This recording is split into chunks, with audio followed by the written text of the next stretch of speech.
Welcome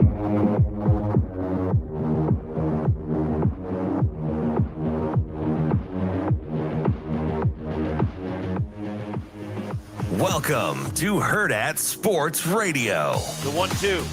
Swinging a ball, hitting the air to left, going back is Peralta. Onto the track, it is gone, a home run. Straightaway left for Lourdes Gurriel Jr. into the second row of the bleachers. His first home run of the postseason, and the Diamondbacks leading 4-1. Everybody on their feet at Truist Park. Acuna third, 2 down, 3-2. 4-3 Phillies, bottom 8. The pitch to Riley.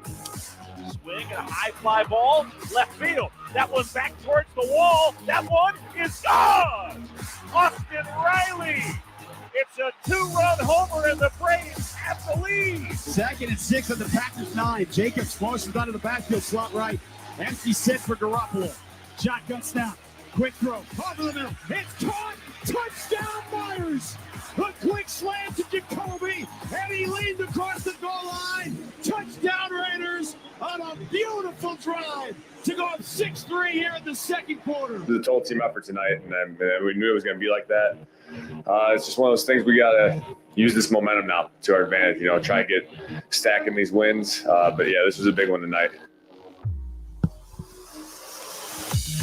Good morning and welcome in to Hurrdat Sports Radio. I'm Ravi Lulla. Andrew Rogers. It is the morning. It is the morning. Andrew Rogers joins me today.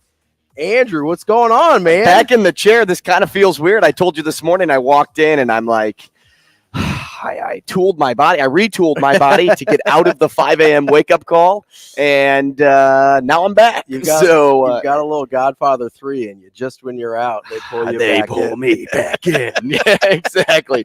No, and this weekend definitely wasn't a great weekend to come off of. Yeah. To get back up for the 5 a.m. shift as my sister got married. So you're back home, right? Oh, and we stayed up way too late on Saturday. Fortunately, I had the ability to come back on Monday, but I stayed up way too late on Sunday too.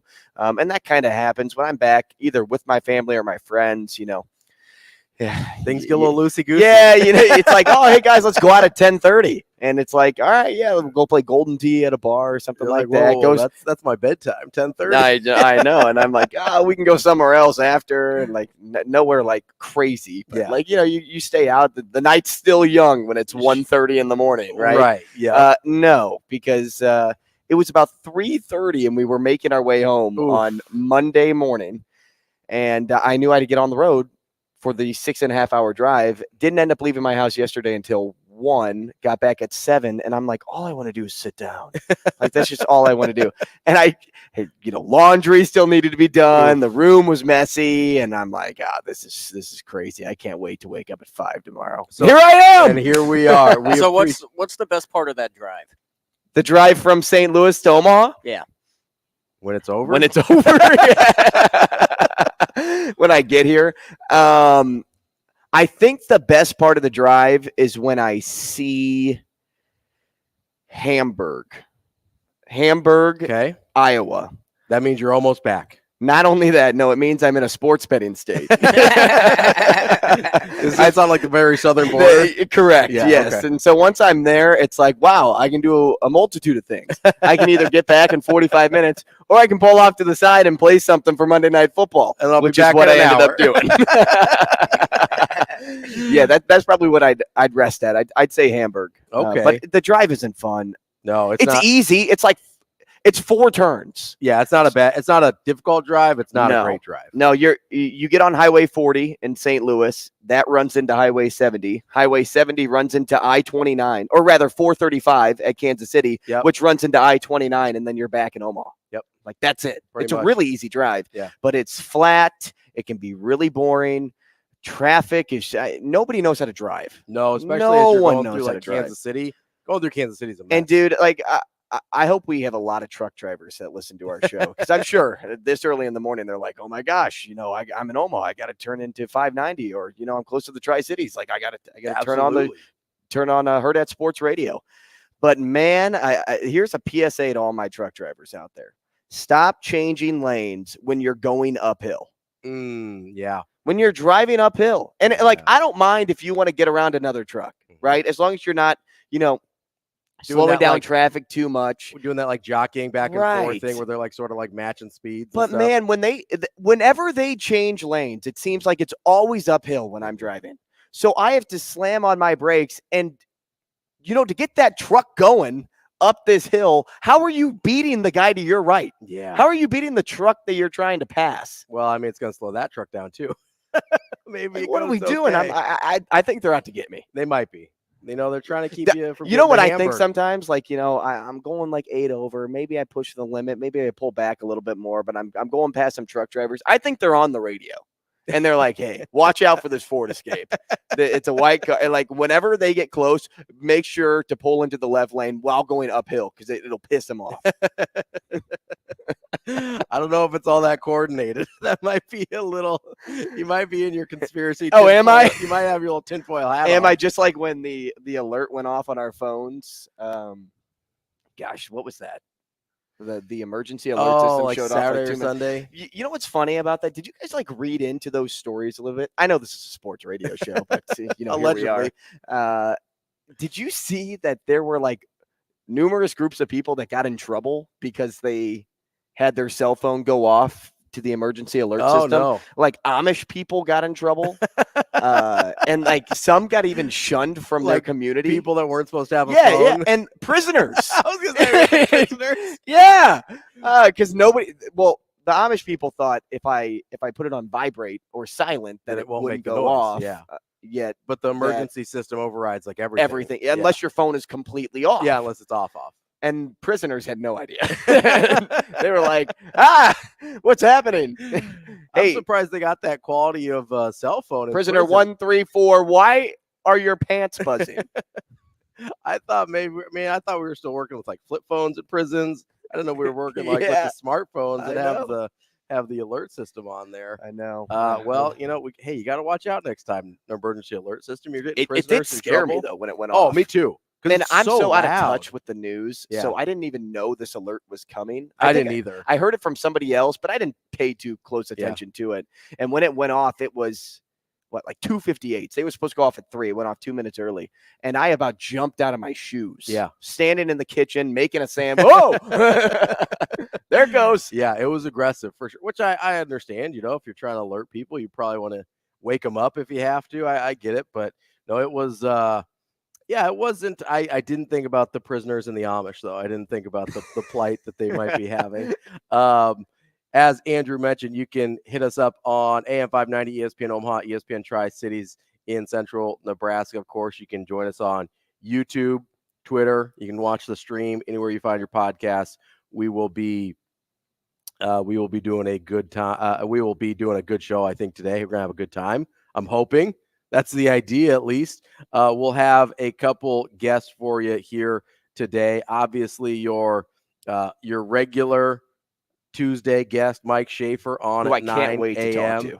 Yeah, listen, he's been feisty lately, man. You better be ready to go after it. He's always feisty. When is he not? He's got some vinegar in him lately. At 7:45, we're going to talk to Tom Kakert from Hawkeye Report. He covers Iowa football, who plays in, I think, unarguably the best Big Ten game this weekend with Wisconsin. And then we'll talk to Patrick Erb as well. He is a writer for the Weekend Warrior covering. Good matchup this weekend. That's probably the best one on the slate for the Big Ten. I mean, not probably. It definitely is. The rest of and low-key, Wisconsin and Iowa, pretty good. They are pretty good, but I don't think they're overly impressive either. I think they're pretty good, and I think they're also not that good. Right. They're kind of You look at Nebraska's schedule, and you're thinking, is Maryland the toughest game they have left? I think it is. Like, genuinely, I think Maryland's, that's a super weird world to be in, where you're like, yeah, we're pretty worried about Maryland. We're okay with everybody else. Well, reflect back to what we were talking about before the season even started.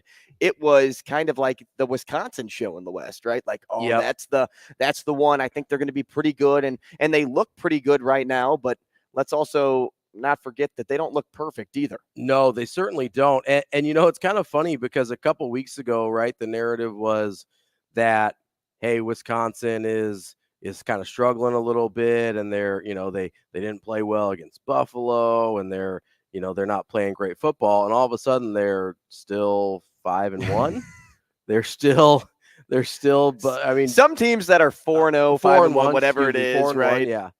I still don't know how they are. Well, and they they lost that game to Washington State before we kind of knew Washington State was pretty good. And then they don't really light the world on fire against Georgia Southern. Like, is Florida State actually 5-0? They are 5-0. I've watched. Like, all are they of those. really the fourth best team in the country right now? I don't know.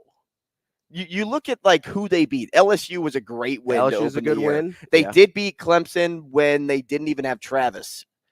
But then you see them play against Boston College, and you're like, you beat them by 2? Yeah. So that was a super weird game, right? Because they're up 31-10, and then it seemed like they just packed it in and forgot there was almost an entire half of football left. Oh no, we you guys want to finish this one? Okay, that's our bad. So it's a super weird.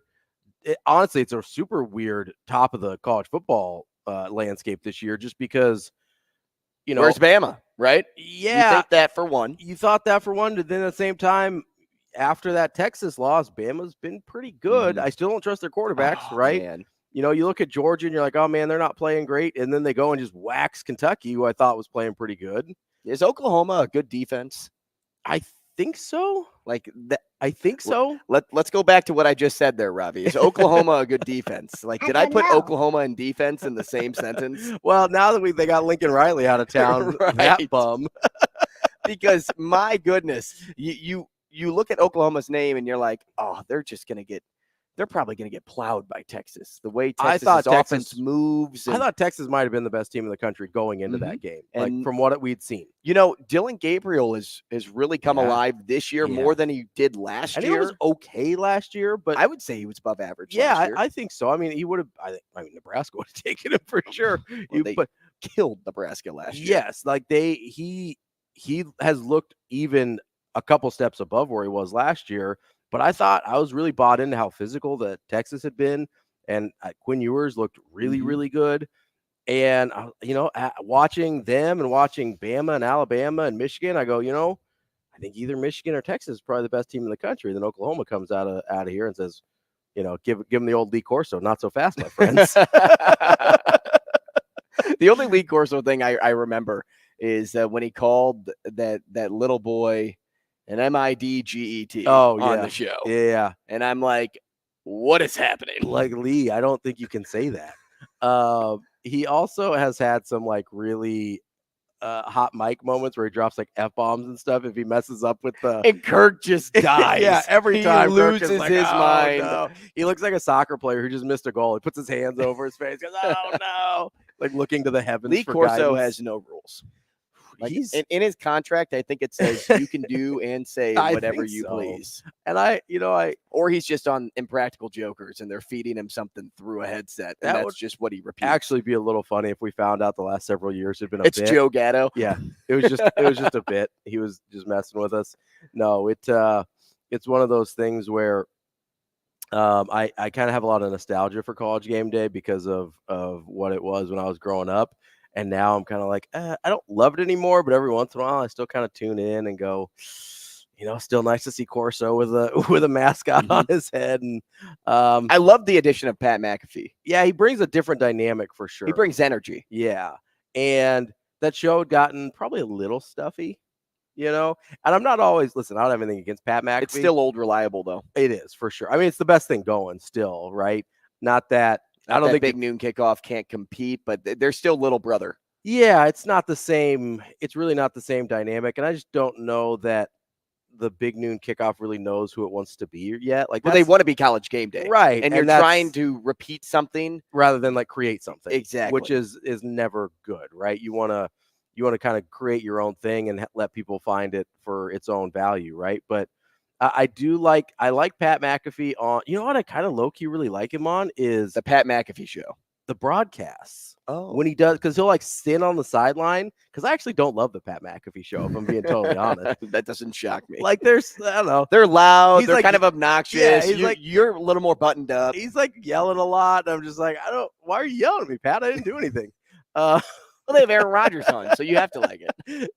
No, honestly the most awkward part is when AJ Hawk's head is just sitting there for like 20 minutes and he hasn't said anything. Yes.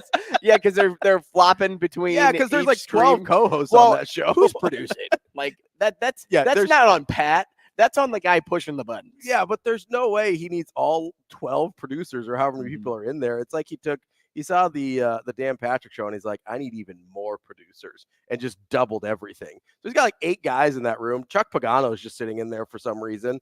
And then he was in there the other day. He was just like sitting there, and then he'd throw to him like once every 6 minutes, and Chuck would be like, yeah, Pat, I agree. Be like, thank you, Chuck. Good stuff.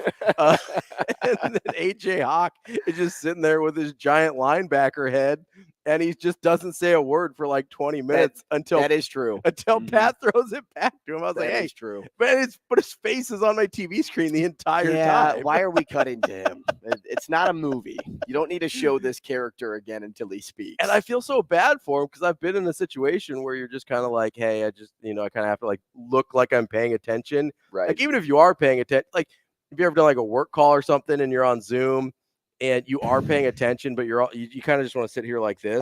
But if you do that, your boss is going to be like, hey, Ravi, I need you to be like engaged a little bit. So you have to sit there and be like, yep. No, yeah, that's a good point. And meanwhile, you're just watching a football game. Yeah, on your laptop, I've got my phone but it's right your here. phone. I'm just like, yep, absolutely. And that's the entire AJ Hawk experience on the Pat McAfee show. It's just him trying to look like he's paying attention so that it's not super awkward that his face is half of my TV screen for no apparent reason. So I do like Pat McAfee. I, ironically enough, don't like the thing that he got famous on. What, punting? Well, more famous. Let's be honest. Way more famous. Fair enough. I do like the field goal that they do with a student, though. Yes. I look forward to that kick because you have so many keyboard warriors out there that when your kicker misses, the game winner or a PAT is missed during the game, you just instantly take to the buttons. You get button happy on Twitter. You post something and you're just like, yeah. But it's like, have you kicked a 42-yard field goal before in conditions of at all windy or wet? Don't even need conditions, right? Or just have you ever kicked a 42-yard field goal? You're playing Madden, right? And you can switch weather conditions to windy, rainy, or fair, and you have it on fair, right? Because that's for you, right? Nothing going wrong, no wind, no nothing. So you're kicking a field goal in perfect conditions.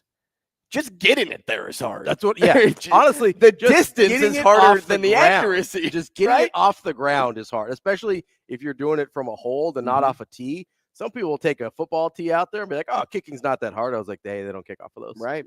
They kick, get it. Thank you, Bo. So the kid kicking this week was an Oklahoma fan at Texas, right?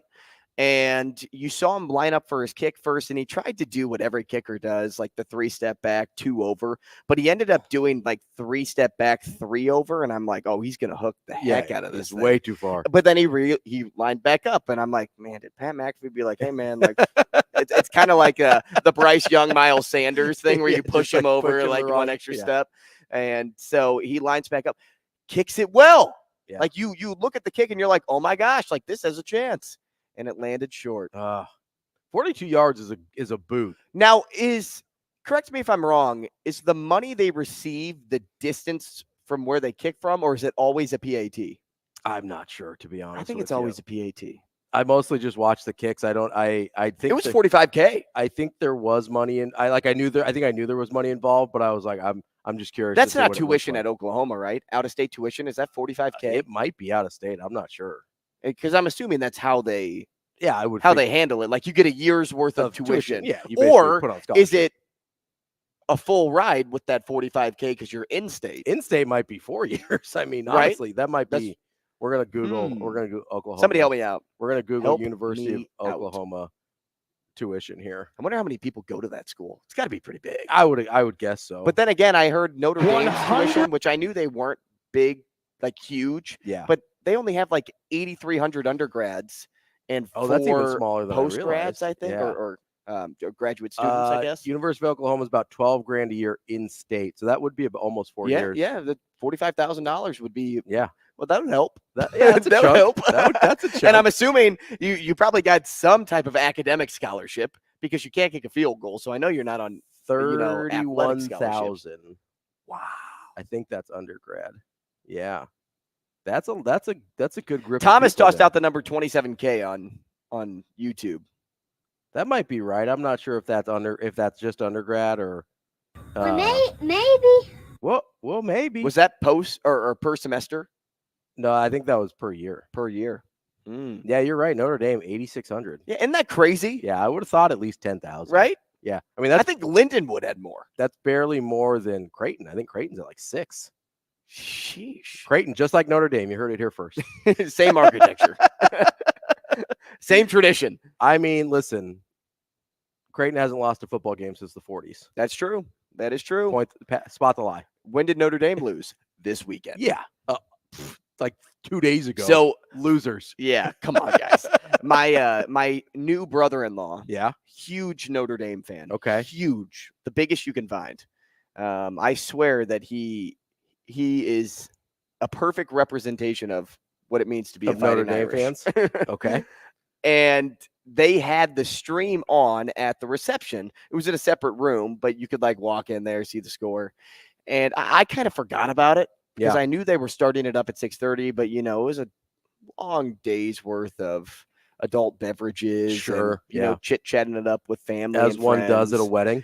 Right. So I go back into the room to look for a charger, and I look at the screen, and I'm like, oh, Louisville's kicking butt. Could not believe that Notre Dame trailed as much as they did because Louisville is not as good of a team as they showed against Notre Dame. They aren't. They almost lost to NC State the week before. Notre Dame's offense has shriveled up. I don't know what's happened. They looked pretty good early on. I get it was not great opponents, but they've totally just dried up. Like it's the Sahara out there. I don't know what happened. They thought Sam Hartman was going to fix all their problems, and it looked like he did early. And then all of a sudden you start playing decent teams, and they can't. I mean, they could barely score against Ohio State. And you go, oh, it's Ohio State. Well, that makes sense, whatever. And then they struggle, obviously, against Louisville, and you're like, maybe they can't score. Yeah, they barely got by Duke. Yeah, they barely. And I'm pretty high on Duke, and so maybe Duke's okay. They have that last-minute drive. Right, but you threw in the Ohio State game, but I'm. Yeah, I was just you're right. Yeah, they really, I mean, I think they scored 22 against Duke or 23. It wasn't. They didn't score a ton against Duke either. But is Louisville the 14th best team in the country? Probably not. Maybe I don't. They know. are ranked above Oregon State.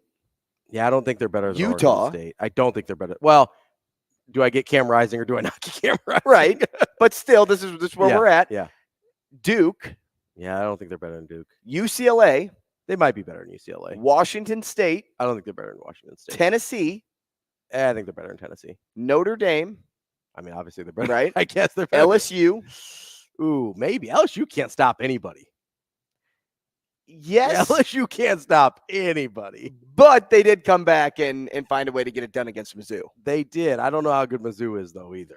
Mizzou's I think they're a good team. I think Brady Cook is a little overblown. Sure.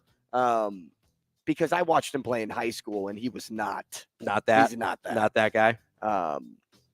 But they have arguably the best receiver in the country At in Mizzou? Luther Burden. Yeah. I mean, Marvin Harrison Jr. might have a couple words to say Okay, about that. I'll retract.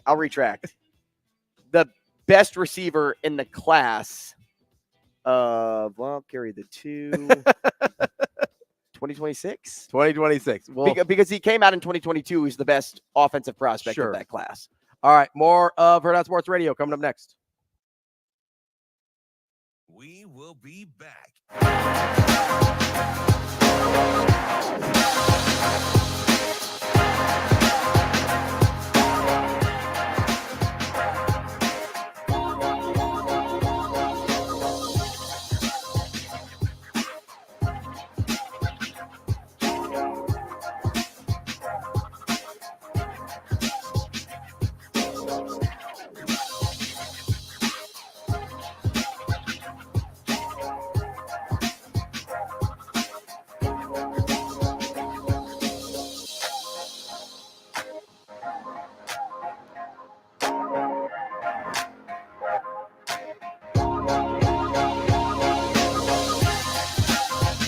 We will be back.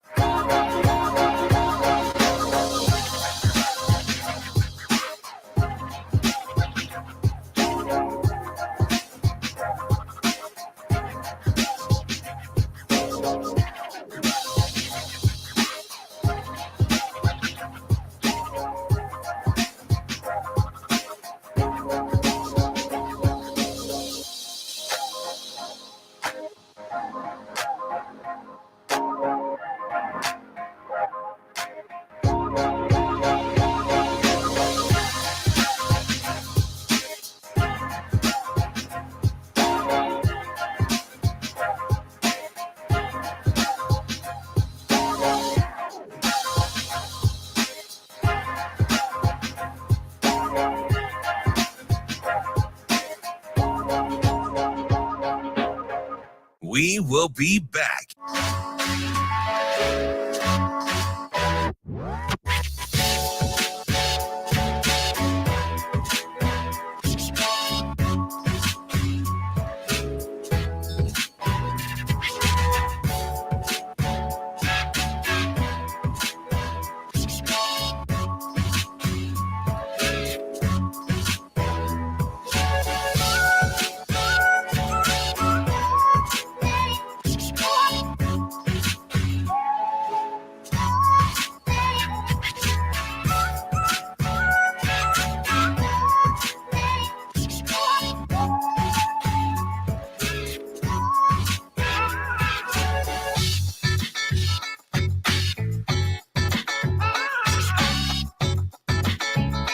We will be back.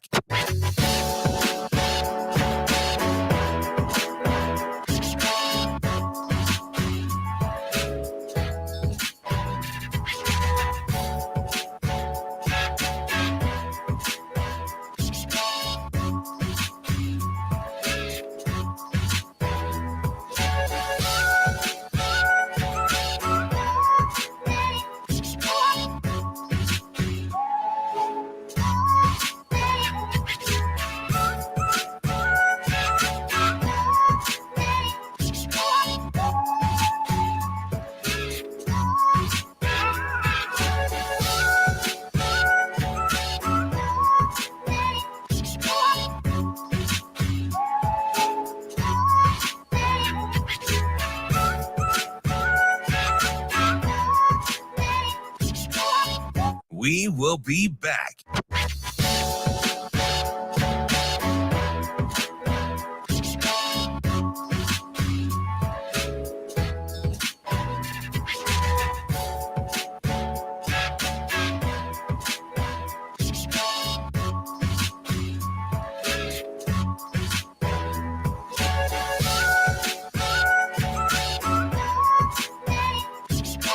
We will be back.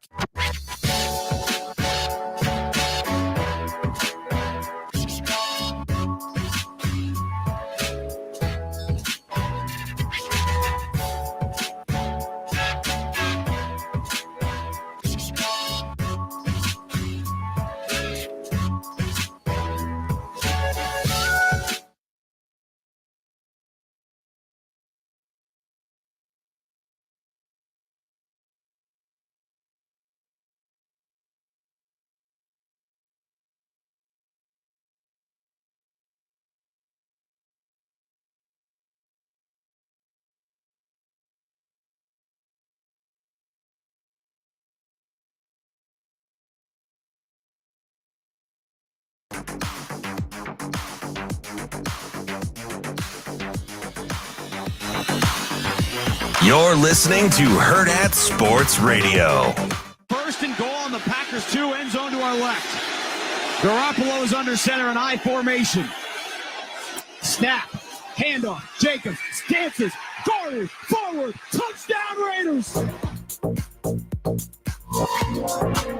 You're listening to Hurrdat Sports Radio here on AM 590 ESPN Omaha, ESPN Tri-Cities. Find us on Twitter, YouTube, wherever you find us. We're powered by Cornhead Lager, the official beer of the 1890 initiative. You know what that means, Andrew.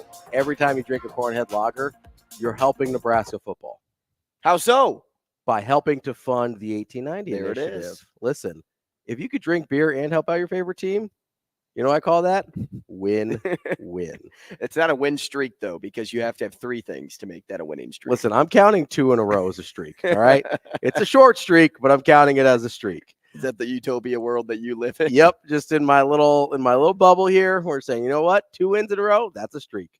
There's obviously a lot we'll get to today. Nebraska football, as I mentioned, we're going to talk to an Iowa guest, a Wisconsin guest to preview the biggest Big Ten game of the year. But the game that you can sit down on the couch and take notes. Yeah, and also sit down on the couch, and I imagine that thing's going to move pretty quick. The way Iowa certainly wants to play, the way Wisconsin I think might play some, although without Malusi, you never know if they're going to commit to that run game as much. And Iowa without McNamara. Yeah, Iowa without what is Deacon Hill? Iowa's going to try and make that game as short as possible. We're talking 40 snaps. That's what Iowa wants. Just so you know, Cooper DeJean did play quarterback in high school. Hey, you never know. You never know. They may just say, like, man, if Brian wants to keep his job, hey, let's have him play both ways. Little Travis Hunter style. It's a little bit harder quarterback, I think. Is it? I don't know. I never played the position, but that might be tough. You can give us a call at 888-638-4876 on the Warhorse Sportsbook hotline. So I was reading this article yesterday about, I kind of have this fascination with the sports they include or aren't going to include in the Olympics.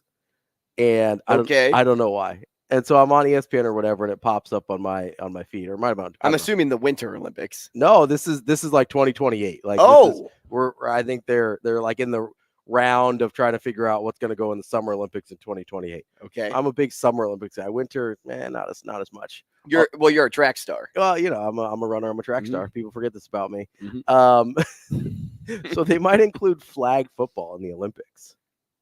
That'd be sick. I'm kind of into it. That'd be sick. Can you? It's basically just get the 7-on-7 stuff, right? Turning that into a Olympic sport. I'm kind of on board. I think I'd like it more if it was like the Powder Puff football game from high school where all the girls would play, and they would come from all different walks of life. Yeah. One was a cheerleader. These are the dancers. This girl plays softball.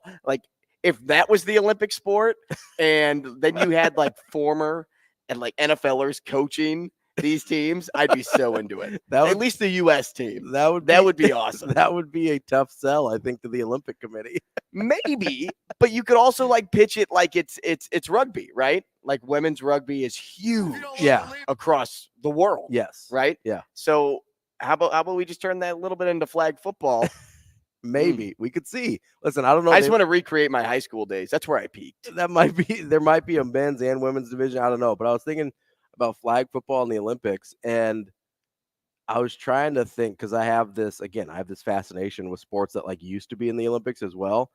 And so I was trying to think okay, what other sports could they include in the Olympics? And so I can't get over, they used to have tug of war in the Olympics, with the rope.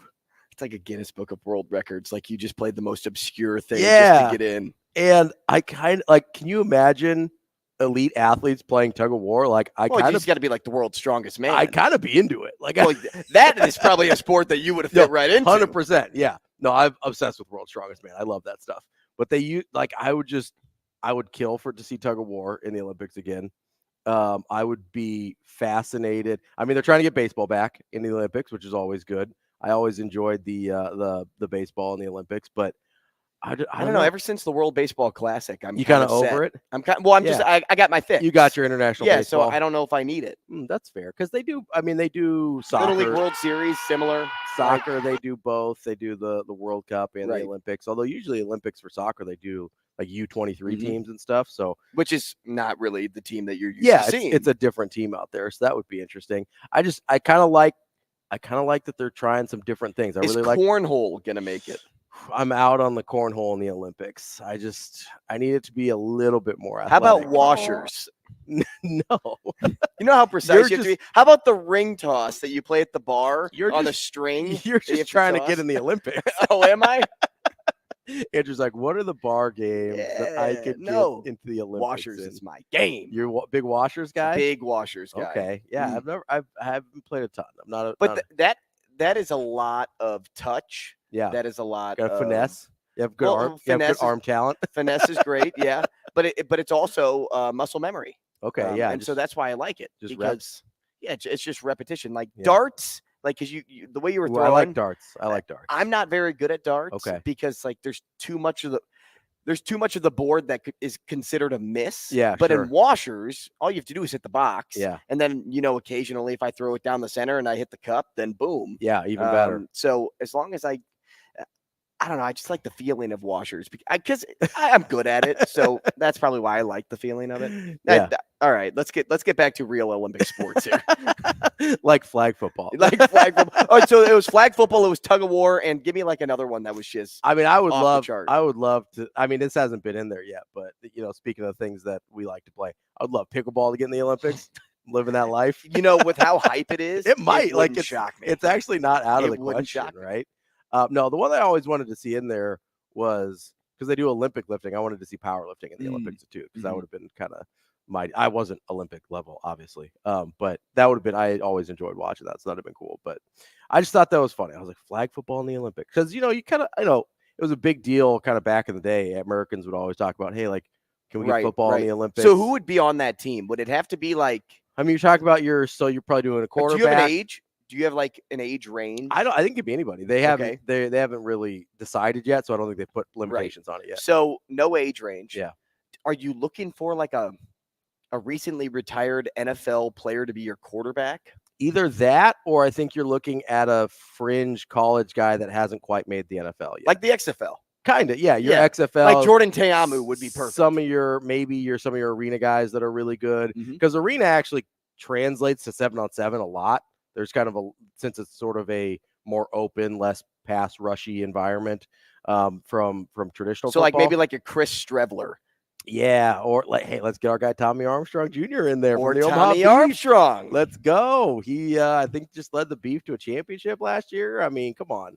Got some championship pedigree. We have an Olympian potentially in our backyard. Potentially. Well, I can't remember his name, but there's a guy from Omaha. I think he's from Ralston, or teaches at Ralston, or coaches at Ralston, one of those things. He is he played in the 3x3 basketball. Oh, yeah. Yeah, there was a coach at our West Side, wasn't it? Maybe it was West Side, yeah. Or maybe he went to Ralston and could have been a combination of a group of people, because I remember Anna Bellinghausen doing a story on that. Yep. And I think they came from around Omaha. I want to say we used a West Side connection, maybe to even get in contact with. Maybe he teaches at West Side. Maybe that's what it is. Yeah. But he either teaches or coaches here in town. So yeah, let's get some more Olympians up here. Get Tarmit. No, but let's go NFL guys here. Let's say the NFL guys decide they want to play, like the NBA guys play in the Olympics. Like current NFLers? Yeah. Okay. I was going to say, would there be a chance that there would be a dream team that would be put together? Because some of those guys, football, Kyler Murray would be my quarterback. Ooh, I want somebody shifty. Better. I want somebody can move, can scramble, and he's small. Can we get Tyreek Hill? The reason I went. What's that? Let's get Tyreek Hill as a. Yeah, Tyreek Hill is great. Number one. Okay. Well, and the reason I want to go small, fast, and shifty is because. Like, it's not, you're not about like wrapping somebody up. You really have to like reach and grab the flag. And if I can move, elusive is important here. So I think Kyler Murray would fit that perfectly. Plus, he won't be a Cardinal next year. So he might as well be on. He's available. He's available, so that helps. So you get a lot of wide receivers, a lot of defensive backs. I like Tyreek Hill. Tyreek Hill is a game changer. You need somebody with a lot of size. Yeah, so you need kind of a big dude like Kelsey. Kelsey would be good. Kelsey would be really good. Kelsey would be solid. Which means you have to have Taylor Swift then. Well, she can sing the theme song for the flag football in the Olympics, or the Olympic theme song in general. Who knows? Let's not limit Taylor Swift. She can do anything she wants. I'll just shake that off. I wanna think about this in the break. I want to figure out, because I don't think Kyler Murray lineup. You don't like Kyler Murray? I don't think he's the right answer, but I might just be biased because I think he's trash in the NFL. So, but he might be great. He may be perfect in flag football. He might be great at flag football. We'll think about that, and we'll talk about it a little bit more, as well as plenty of other things like Major League Baseball playoffs. Oh, that happened? Allegedly. Can we talk about base running a little bit? I think we might. That's all coming up next on Hurrdat Sports Radio.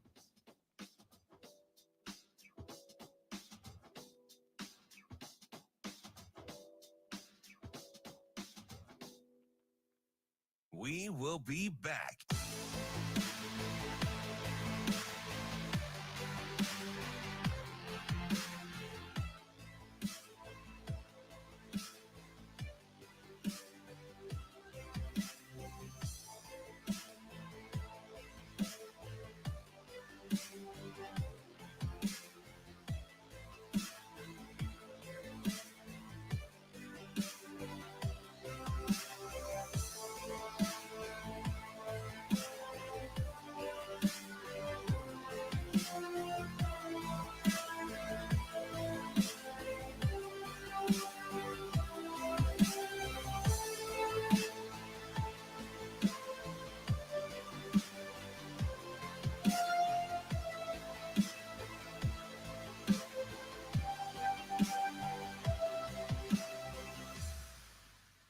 We will be back.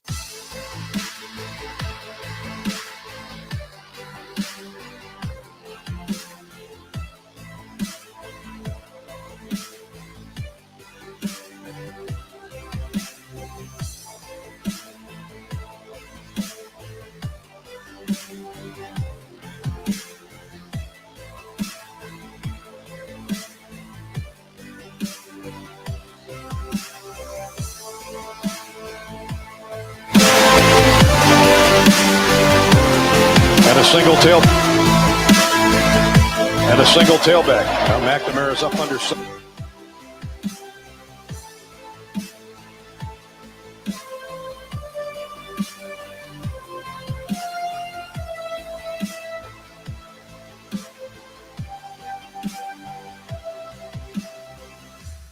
We will be back.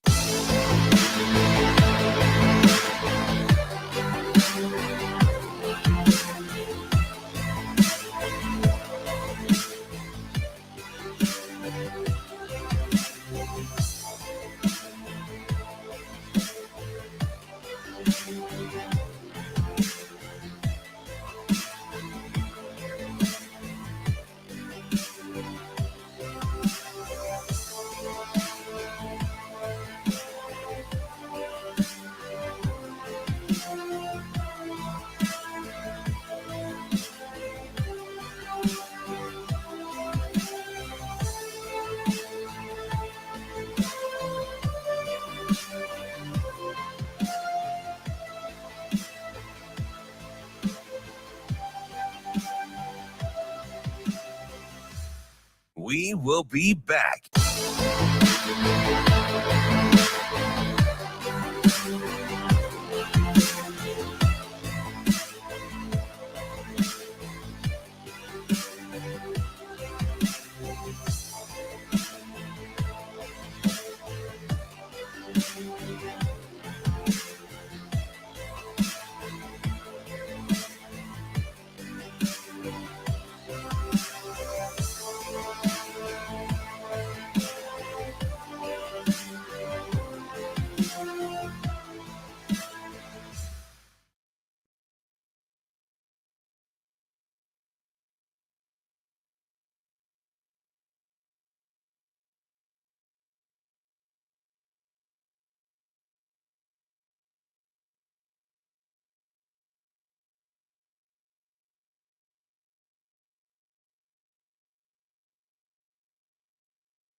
You're listening to Hurrdat Sports Radio. And a single tailback. Now McNamara's up under center. They run a draw.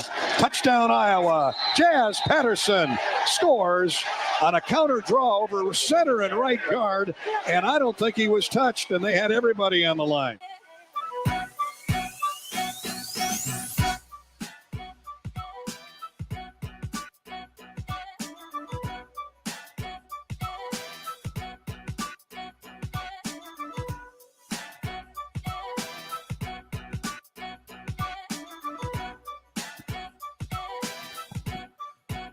Welcome back as we wrap up hour number one here on Hurrdat Sports Radio. I'm Ravi Lulla, That's Andrew Rogers. Here I am. And I want to tell you real quick about our friends at Dingman's Collision Center. They've got 4 great area locations here in Omaha. They can work on any make and model that you've got for them with the latest technology. Best of Omaha, first place 18 years in a row, family owned and operated. And best part about Dingman's, their give back program. Make sure you go to dingmans.com to check all that out. Joining us now on the Warhorse Sportsbook Hotline is Tom Kakert from Hawkeye Report. Tom, how are you this morning? I'm doing great. How about you guys? We are doing okay. You know, I was looking at the potential or the matchups in the Big Ten this week, and I mean, Iowa, Wisconsin might be the only one that's even a little intriguing. If I don't know, it's not a high profile weekend in the Big Ten, is it? It is. No, it's really not a murderer's row. I don't think next year we'll have that problem. I think they'll be loaded, some 3 or 4 100%. interesting games every weekend. But boy, there's some. What, Michigan State Rutgers isn't tickling you to this weekend? No. I was really more of a Not UMass really. Penn State guy myself. Yeah. Oh my God, the UMass. But James Franklin will find a way to cover late. He'll make sure they. He certainly he'll run a trick play or something late. He certainly will.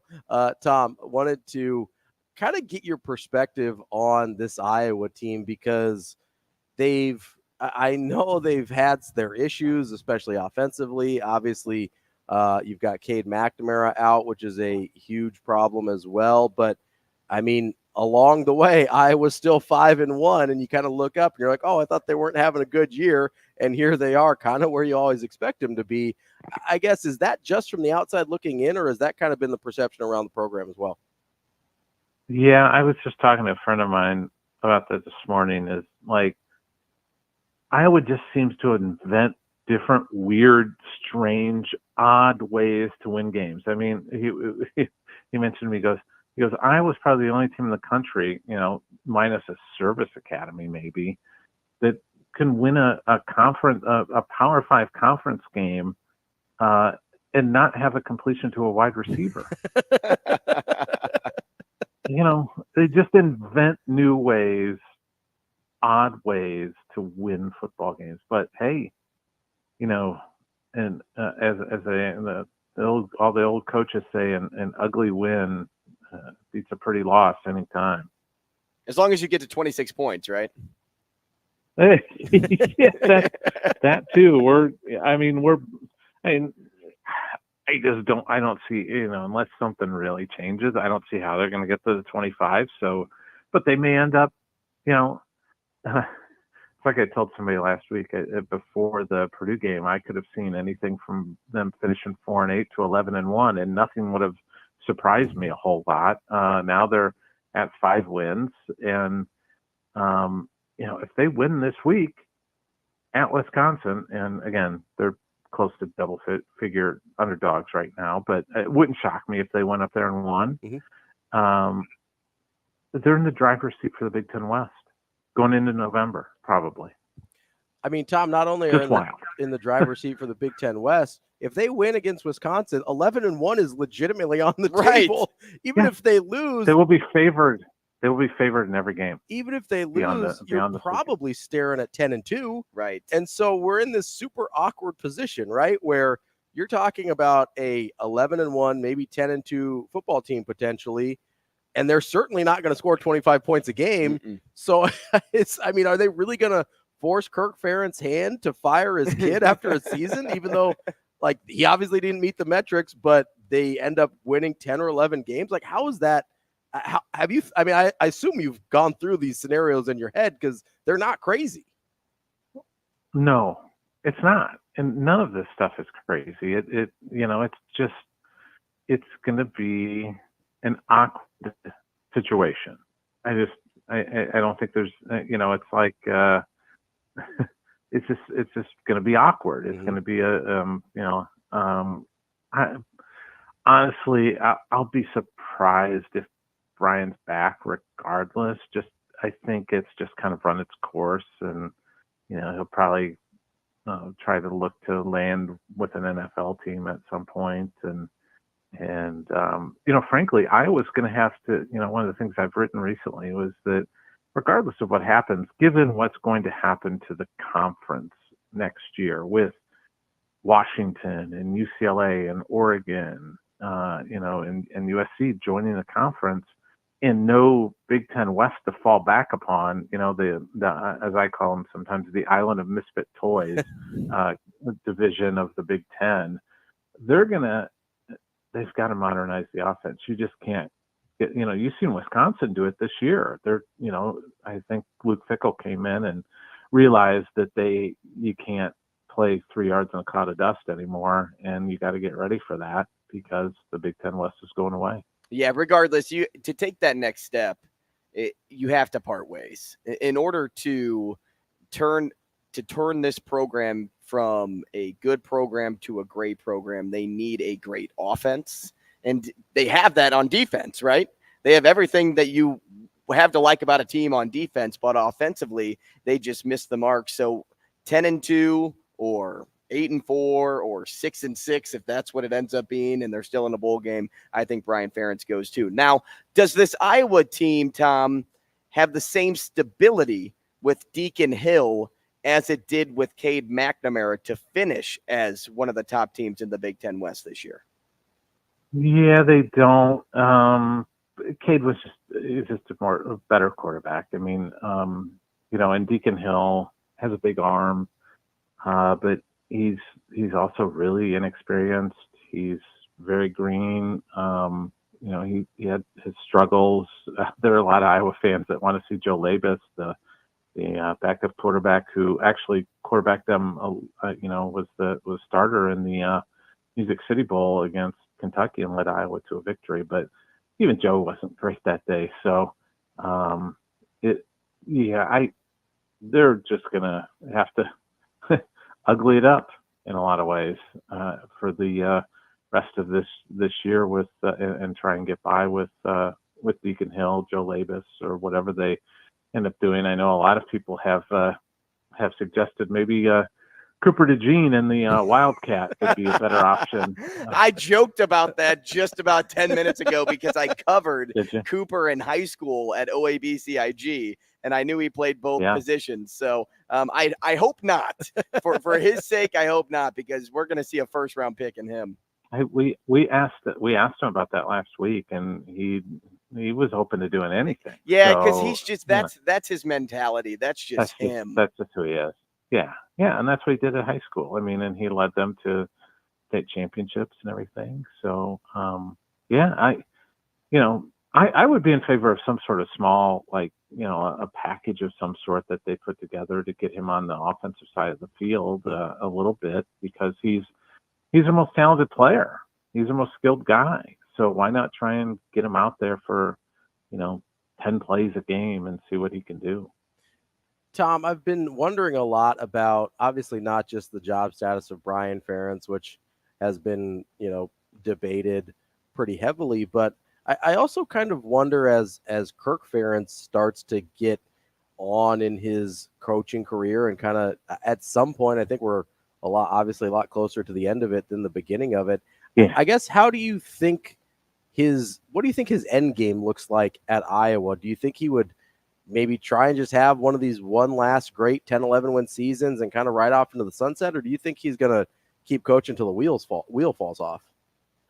Yeah, that's a fantastic question, because that is the $64,000 question for University of Iowa is what's the end game here? Because I always use the terminology, where is Kirk Ferentz at on a round of golf? And is he on the 18th fairway? Mm-hmm. Maybe that's the right analogy, but perfect way. Here's the thing about Kirk.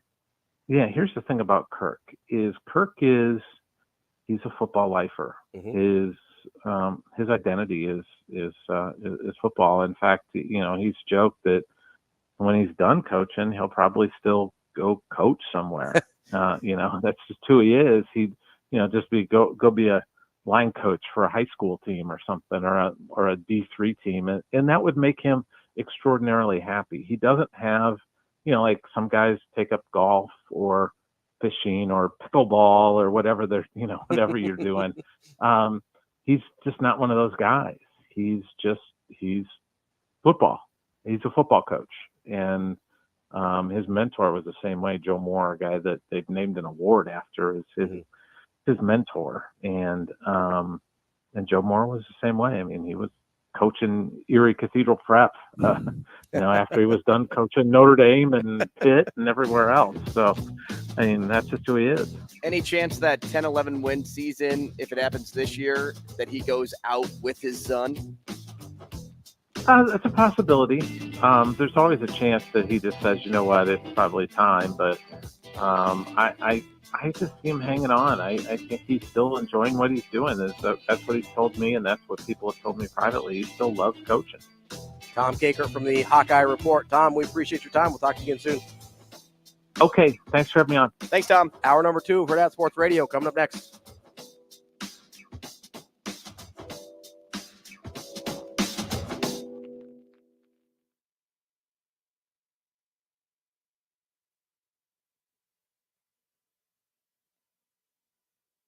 We will be back.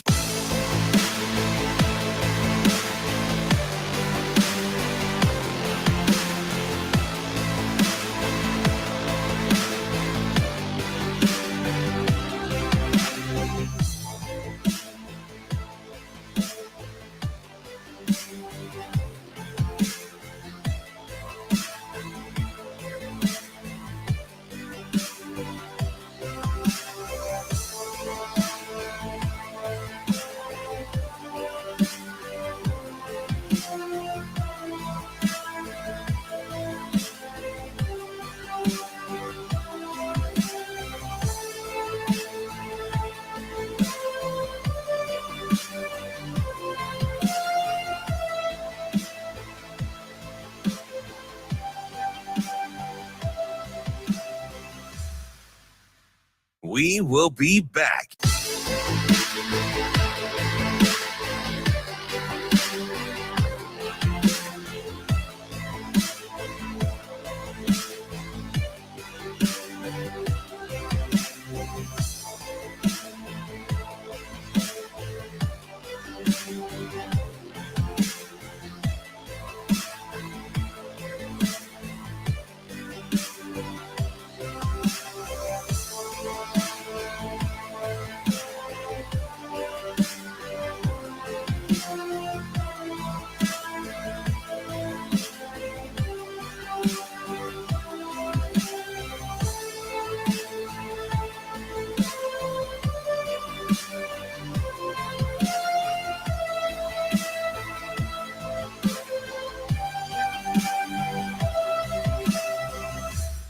We will be back.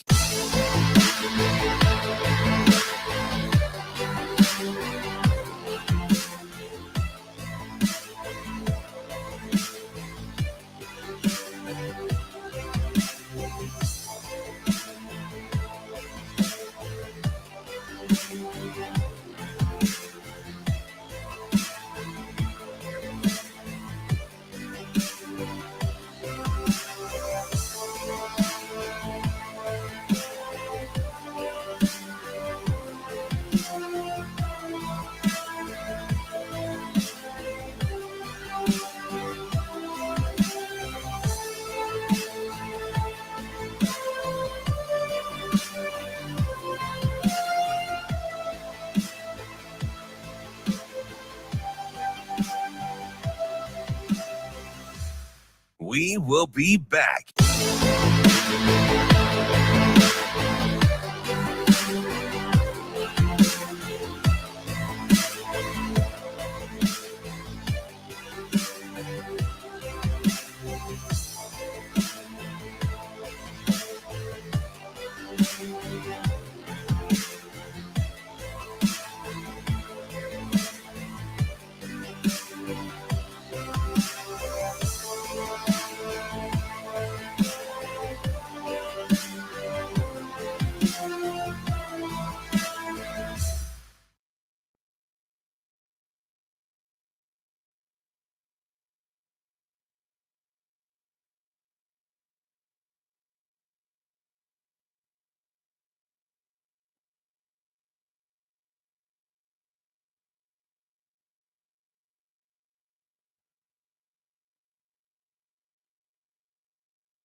Welcome to Hurrdat Sports Radio.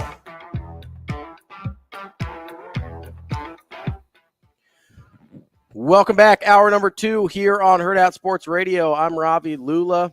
Andrew Rogers here with me as well. I want to tell you about our friends at Big Brothers Big Sisters. It is their mission to support one-to-one mentoring relationships that ignite the power and promise of youth.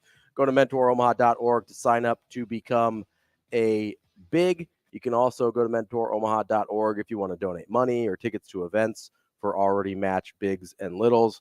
And you can be a part of their organization that way as well. That's mentoromaha.org. So I think what we're going to do here, Andrew and I have come up with an evil plan or a master plan, one of the other two. I'm not sure. I think it's a terrific idea, though. So we're going to come up with, and maybe we can push this out on the Hurrdat socials, too. We'll see what happens. We'll throw it together. We'll see. It's just a little social media company. I don't know what's going on there. We'll see what happens. Is that what we do? Sometimes. We do lots of stuff.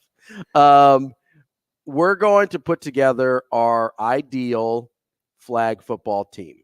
To see in the Olympics. With current NFL players, because they haven't told us no yet on that.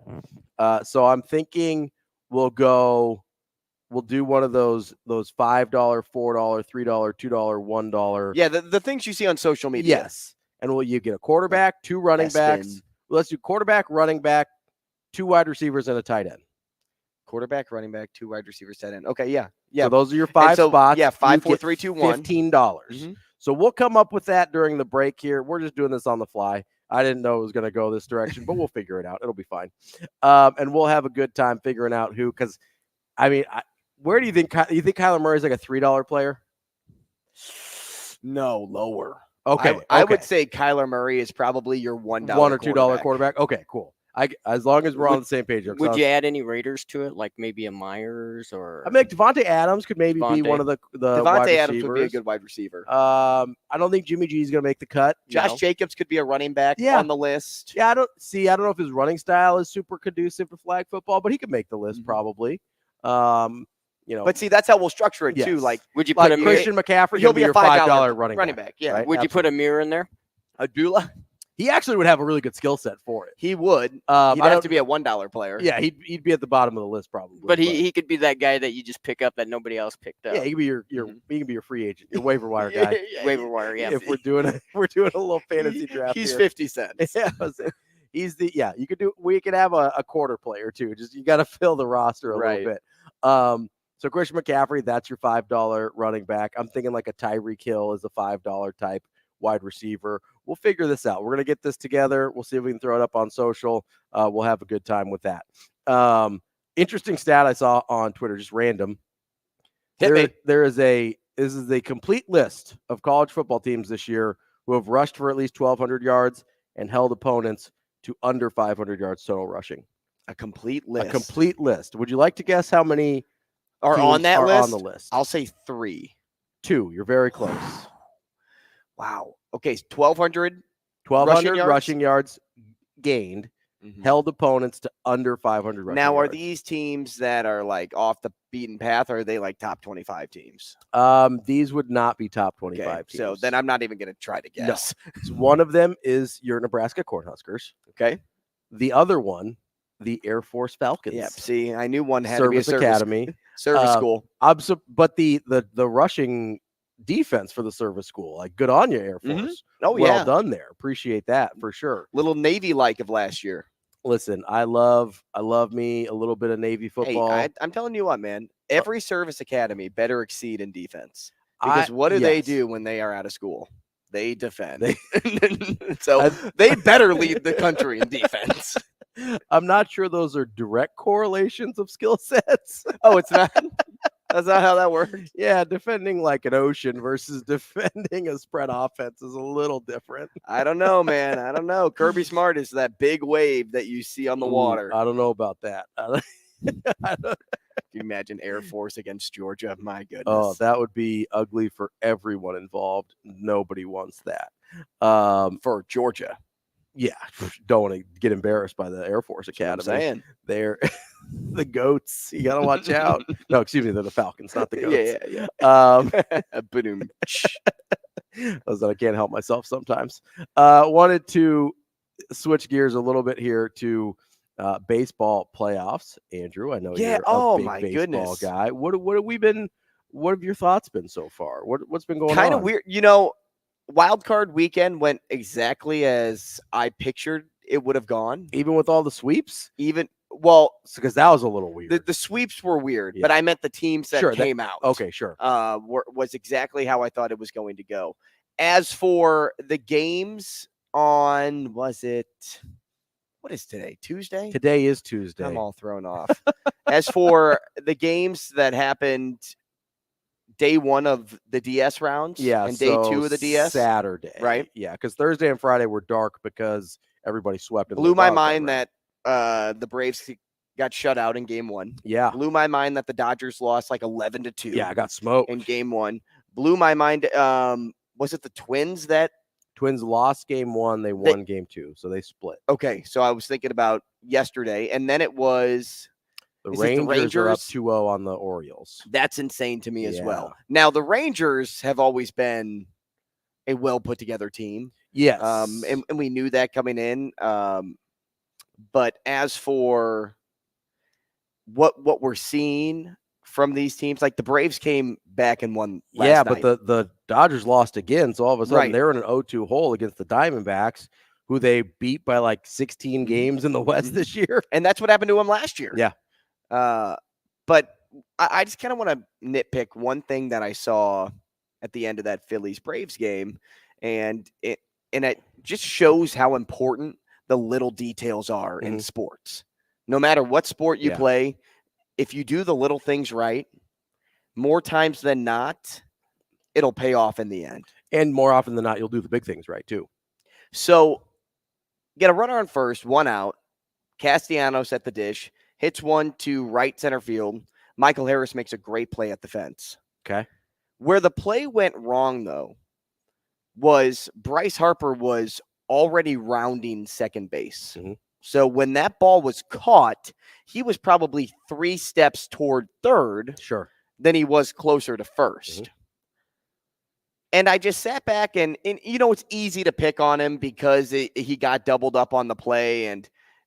But guys, let's not forget too that Michael Harris missed his cutoff man. Missed them both. Austin Riley backed it up and still got Harper out at first. That's how far off Harper was.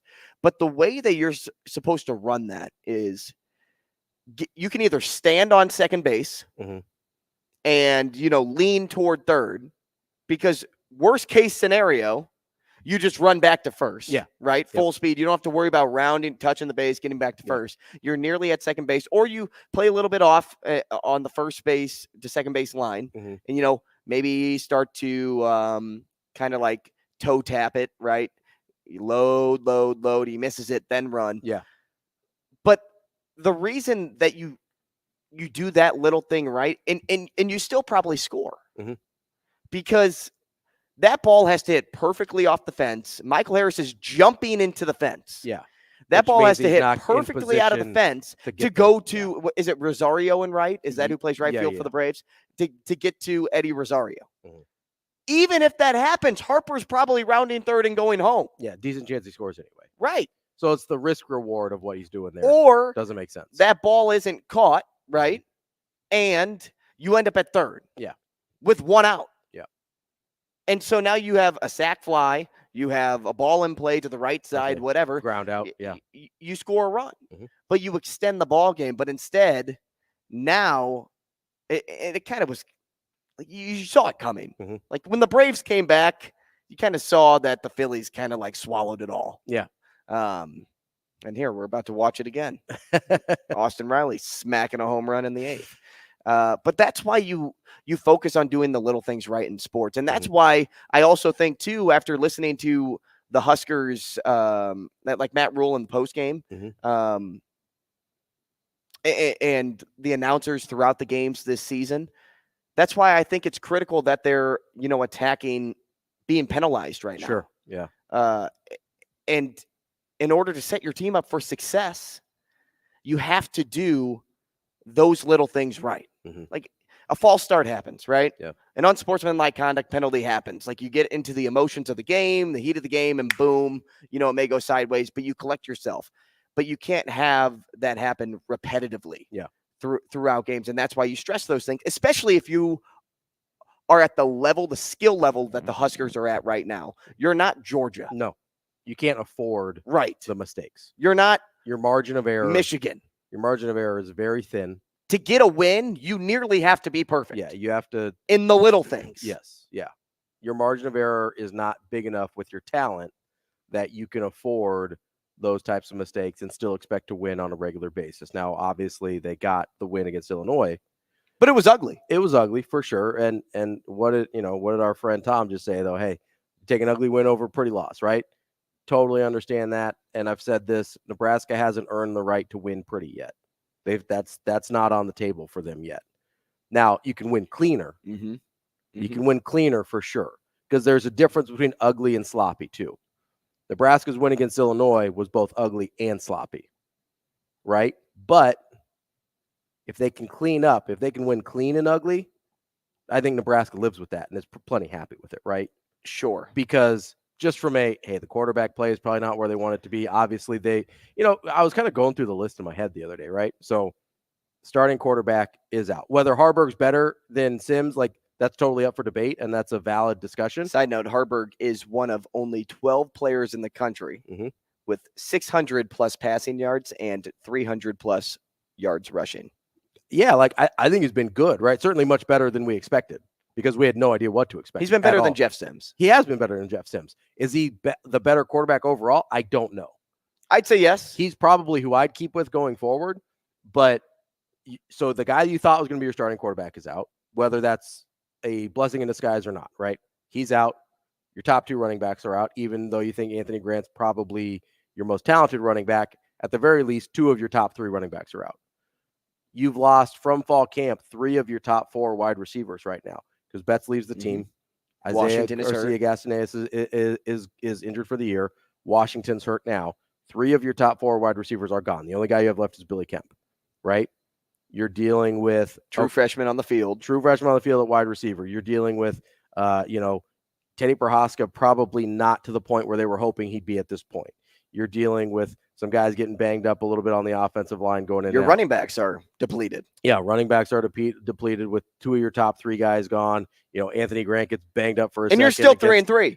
Yeah, and you still manage to be 3-3. So just from all those things that I laid out there, right? It's going to be ugly. You don't have a choice for it to not be ugly. Right? But you do have a choice for it not to be sloppy. The Big Ten West is just ugly. Yeah, it's ugly football. Let's just admit it. It's not football that you're sitting down on your couch and you're thinking, I'm going to see 45 points today. Yeah. From one team. Yeah, maybe Michigan. Maybe not even right? both teams. Maybe Michigan, Nebraska, right? That's the only time we got close to it. But, let's be honest. Most of the over-unders in these Big Ten West games are under 45. The number, you're getting a lot of high 30s numbers on these Big Ten West games. Why do you think Michigan, Iowa, Wisconsin is set at 36.5. There's a reason for that. Yeah, because especially Iowa can't score. They think with the defense against Wisconsin, they'll hold Wisconsin in check, because Wisconsin scored a little bit some this year as they've tried to modernize their offense, like Tom was talking about. They've scored over 30 3 times this year. Obviously, they've got the loss to Washington State where they only get 22 points. They have the win against Rutgers where they only get 24 points. But Rutgers kind of plays like a Big Ten West team where they want to ugly that thing up. Right. There's a lot of Iowa in Rutgers. You know what I mean? That's the brand of football. And so it's okay for Nebraska to play that brand of football, right? But the difference between an Iowa and a Nebraska right now is Iowa plays clean and ugly. Nebraska's playing sloppy and ugly. If Nebraska can get to clean and ugly, easy 6-7 wins on the season. You're 4-2 if you played clean and ugly. Absolutely, right? You're 4-2. You beat Minnesota, no questions asked, right? I'm not going to re-legislate the Colorado game because how far out of hand it got. But so, yeah, take the loss to Colorado. Absolutely. They played great in the second half. Sure. Minnesota's for sure a win if you play clean and ugly rather than sloppy and ugly. And to me, that needs to be the goal moving forward. In the bye week, I wouldn't try and revolutionize the offense or get Harburg as comfortable as possible. But more than anything else, just get clean. Well, I'll tell you what, too.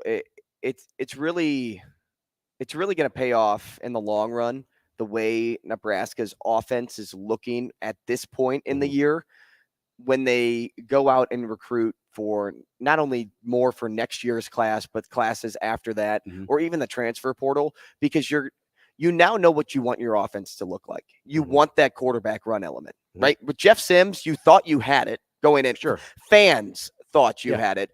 The coaching staff said, no, we're going to throw it more than we're actually going to have designed runs for him. Yeah. Now with Harburg, it's like, no, Designed runs. It's designed runs, right? We're either giving it to Grant if he doesn't fumble the ball backwards 1 yard and cause me to lose my bet, or you give it to Harburg, who can run 20 yards and not be afraid to take a big hit, to take a shot, to dive forward. Kind of seems like he looks forward to it a little bit. Right. So you can find, and this isn't a knock on Heinrich Harburg, because he's a good football player, but you can find somebody that is even more highly touted or highly recruited than Harburg to play that position and run the offense just like that. And if it works and you get to a bowl game, and now these kids, I say kids, these high school kids, see the magic starting to happen at Nebraska, you're going to get that guy that, he may not be 10 steps above Heinrich Harburg, but he may be 2. Yeah. And then, okay, now you have this guy that's 2 steps above, and this is across all positions. Like, this isn't just quarterback. I'm just using the quarterback as an example. Sure. Then, maybe a year or 2 down the road, you get a guy that's 2 steps ahead of that guy. Yeah. Now, all of a sudden, you're 4 steps ahead of where you were. And I think that's incremental, right? Well, and I think that's why Coach Rhule preaches patience. He doesn't just say patience to the Husker fans and, doesn't also recognize that games have been ugly. Yeah. He's saying patience because, you don't eat a full pizza in one sitting. At least I don't. Most people don't, right? Try not to. Yeah. Right. You have, your fill. Yeah.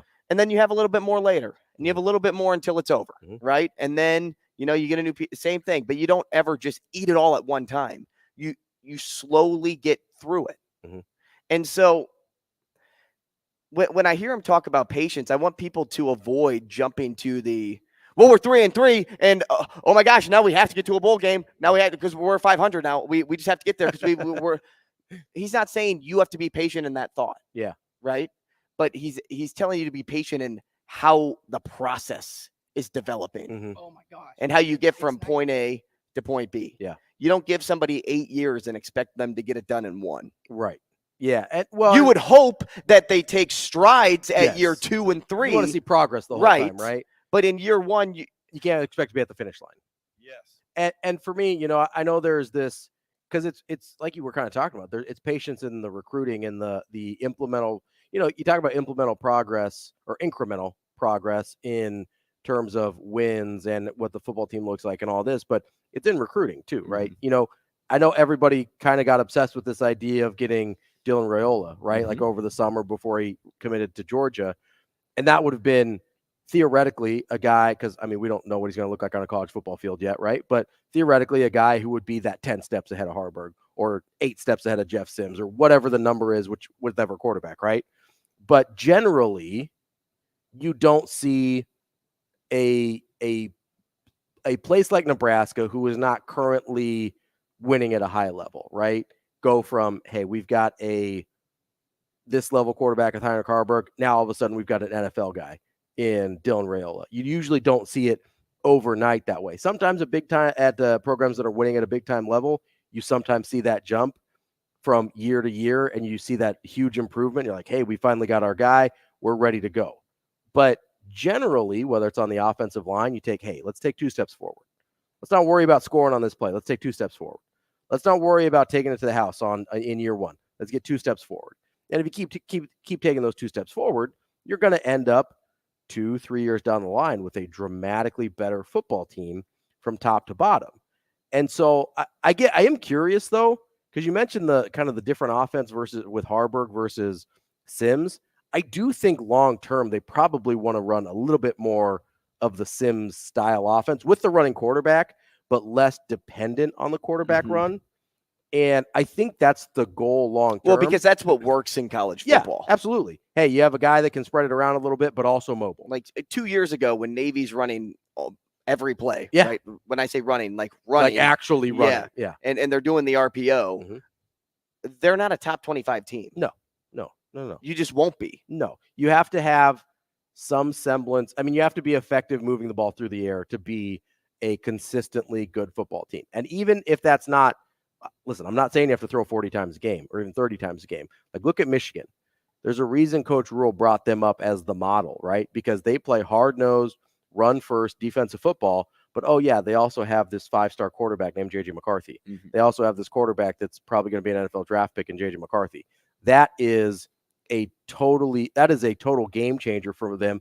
And that's what we talked about, right? They made that incremental progress from, I can't even remember who was starting before Cade McNamara, but from where they were 4 years ago to Cade McNamara. And then they make the incremental progress from Cade McNamara to J.J. McCarthy. And then J.J. McCarthy himself made progress from who he was as a freshman to who he is now as a junior. And all of a sudden, Michigan might be the best team in the country, right? Even at really high levels, you take those tiny steps to get where you want to go. And that's the sustainable model. That's what kind of excites me about the potential of what Coach Rhule's doing, is because this isn't a flash in the pan thing that's tied to one guy or one quarterback or whatever, right? It is a sustainable growth model that hopefully people will be patient for. Whatever the hell it is. And all that being said, though, yes, you want it to be crisp. You want gameplay to be crisp. You want to relax on the turnovers. Yeah. Right. You want to relax on the penalties. Before you get any more talented, you can get cleaner. Mm-hmm. You don't have to play sloppy just because you don't have the talent level you want, right? That is not a prerequisite for having talented guys. Before we switch gears here, I believe we've got Cody on the Warhorse Sportsbook hotline. We still have Cody, Shane? Right as you asked for that, he picked up the phone for a new caller. We might have lost him. That's okay. We have a little internet. Cody's still up there. He was still up there. That button there we right go. there. Technology. I love technology. It's my favorite. Technology. Do we still have Cody, Shane? Yeah, we still got him. All right, let's go to Cody here on the Warhorse Sportsbook hotline. Cody, what's going on, man? Oh, not much. I was just so excited to talk to Andrew because it's Christmas today. Let's go, baby. LGB. Go. Is tonight the passing of the torch from Sydney to Connor? Well, gosh, I mean, what about McDavid? Are we just forgetting about him? Forgetting about Connor McDavid? We're not doing that anymore? Nobody can do that. No, we're not doing that. We're not doing Jack Eichel. It's the Connor Bedard show now. Hey, Connor Bedard is special, man. How quickly did people forget about Taylor Hall? Well, Taylor Hall kind of did that to himself because he really just fell off the map. But he was a stud in New Jersey. A stud. Yeah. And now he's just Taylor Hall. He just has a first and last name. Yeah. No, dude. No, Connor McDavid. Go ahead. As long as Bedard doesn't have to go up against Marc-Andre Fleury, he should be all right. Yeah. Well, he did way too much on that shootout attempt. Way too much. Yeah. I love the little trip Fleury gave him there at the end. Like, welcome to the league, brother. Mm-hmm. And that's Marc-Andre Fleury to a T. But Connor Bedard he's a revolutionary. What is the word that you like to use? Talent. Generational talent. He is a generational talent. He may be worth everything that comes his way. Every word you speak, every breath you breathe, Connor Bedard is worth that. Cody, we appreciate the call, man. We got to get to a break, bud. I'm sorry. Okay. Appreciate the call. No, Cody, stay. Let's talk NHL. David, hang on the line. We'll get to you coming up next on Hurrdat Sports Radio.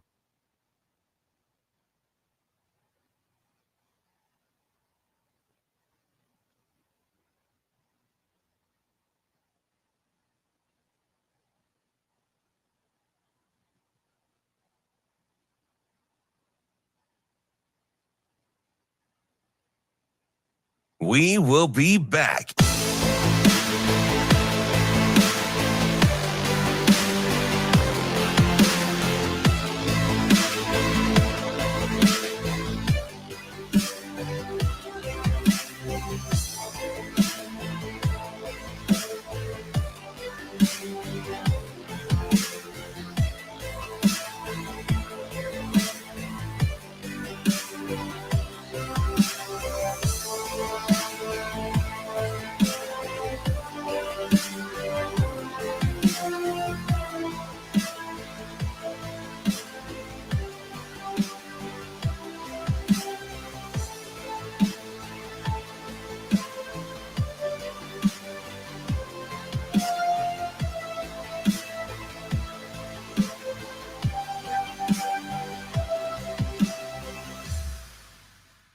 We will be back.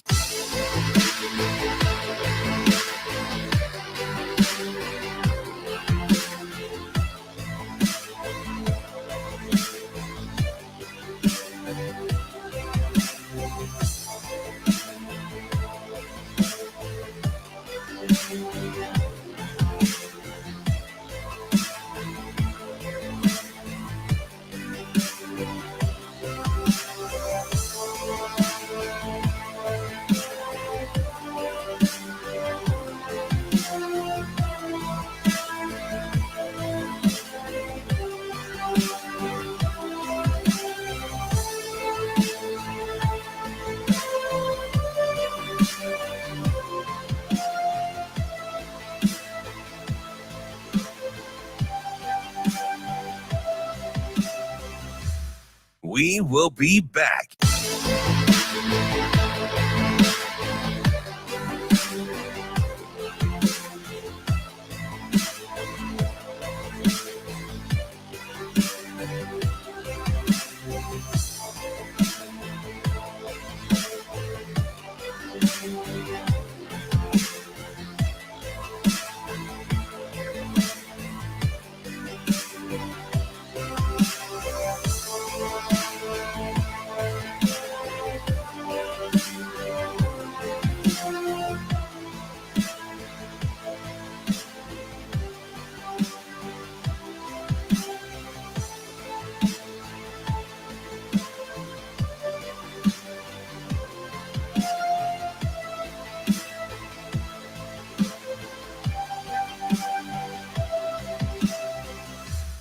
We will be back.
You're listening to Hurrdat Sports Radio.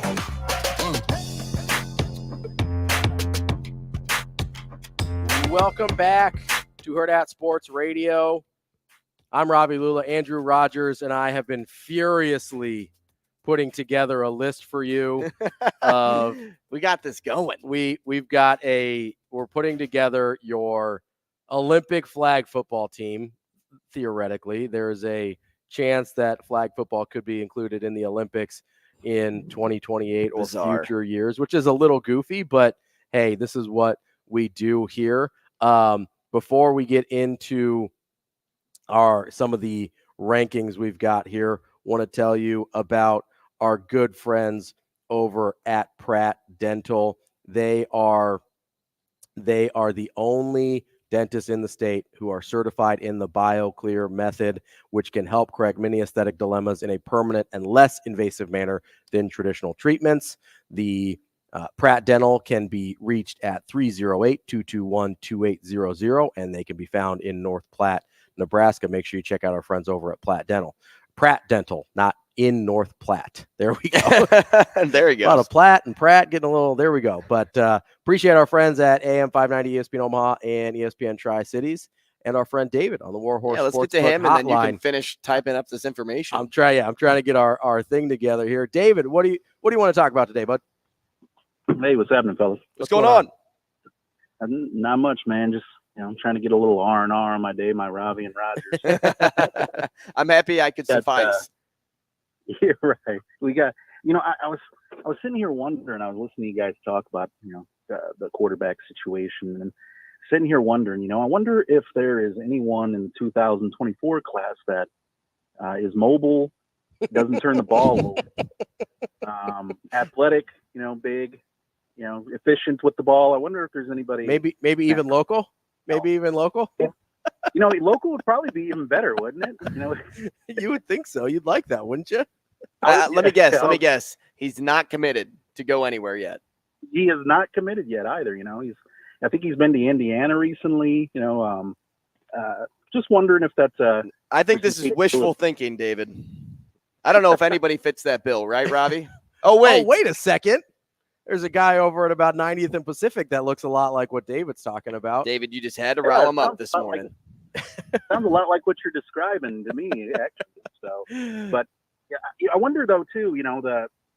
I think a lot of us, at least a lot of us that are, I don't know, in this world, especially when it comes to recruiting and whatnot. We like Rizak a lot, but I don't know if you guys saw. I'm sure you did, but Suckup from Blair got that PWO yesterday. So I'm just wondering what that does in that situation. And they didn't offer him a scholarship, which is good, but typically they only like to take so many from a certain class, right? So I don't know. What do you guys feel about what that does for the situation?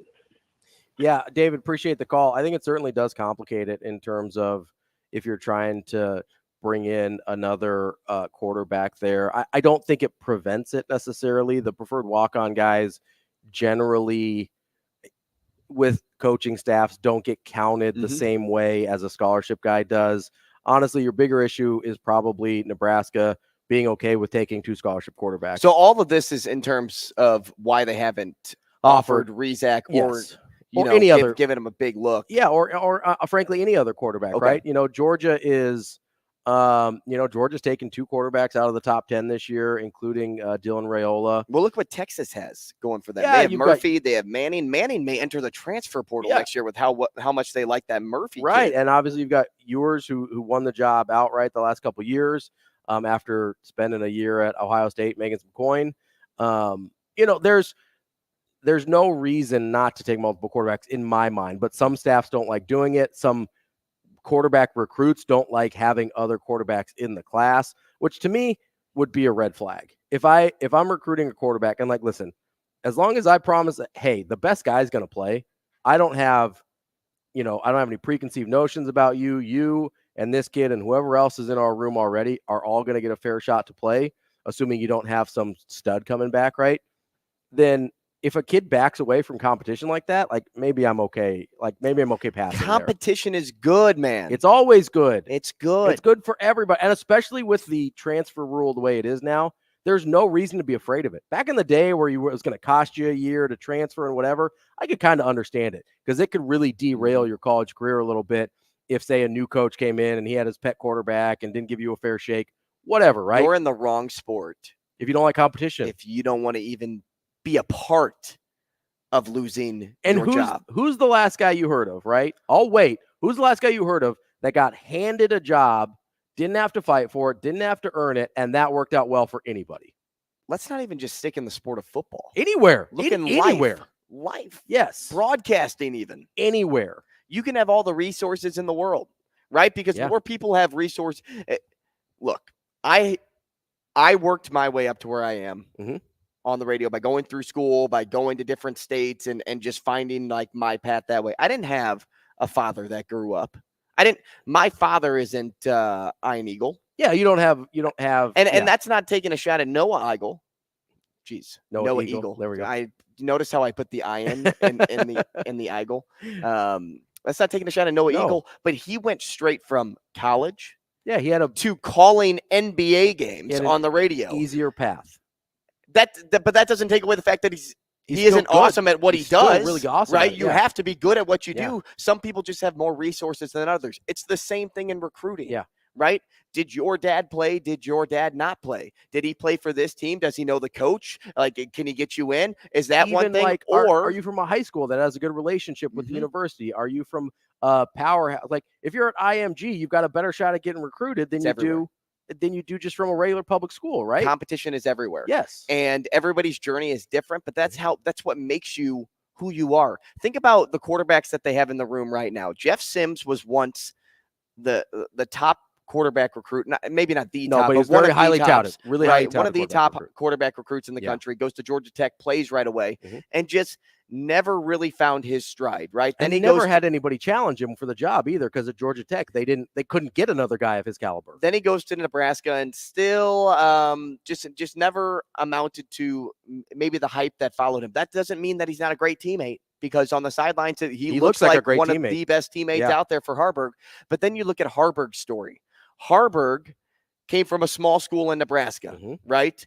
He comes and, quarterback wasn't working out for him. He was willing to go play tight end this year. Whatever he needed to do. And then they're like, no, we should probably keep you in the quarterback room. But that's the mentality that was instilled in him because he didn't have the same path or maybe like the same skill ability at the time that Jeff Sims had coming out of high school. Yep. Yeah, absolutely. And so that's just how life works. And if you work towards something, if you work toward a goal, more times than not, you'll achieve that goal. But you have to be willing to hit every rocky turn, every pothole in the road. Absolutely. To get there. Your car may break down. You better run to your destination now, right? Yeah. That's just how life works. You have to strive for something. You have to have that desire to want to get somewhere and know that nothing's going to stand in my way of getting to this spot. And those are the guys that you see being successful over and over and over again. And that's the hardest thing to measure in talent evaluation, right? It's so hard to see, whether you're watching film, whether you're just talking to a kid, whether you're just getting to know him. It's so hard to see who has that and who doesn't, right? That's the biggest variable in all of talent evaluation. And if anybody tells you otherwise, they're lying to you, is who wants it the most. Because sometimes the 5-star guy does want it the most, and that's when you end up with an incredible athlete, a superstar, a Hall of Famer, right? Sometimes the most talented guy does want it the most, and then you have this whole other thing, right? You've got guys that turn into the all-pros or the all-stars or whatever the word is that you want to measure them by, right? These generational talents, right? When they want it the most, it takes them to a whole other level.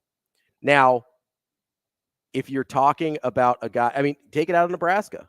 What did we see with the 49ers, with Brock Purdy? That actually was on my mind when you were just talking about that point. Yeah. On how Brock Purdy was great in college. Yeah. Really good for Iowa State. And totally forgotten about as a pro prospect.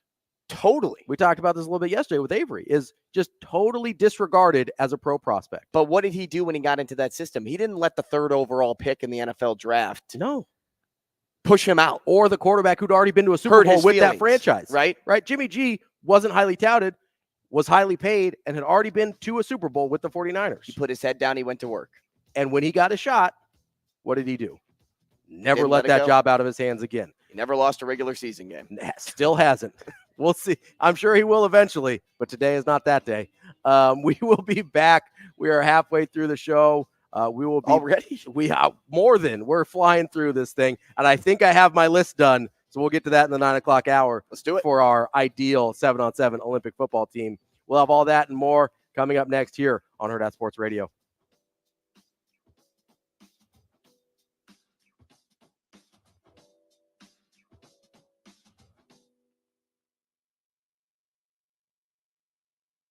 We will be back.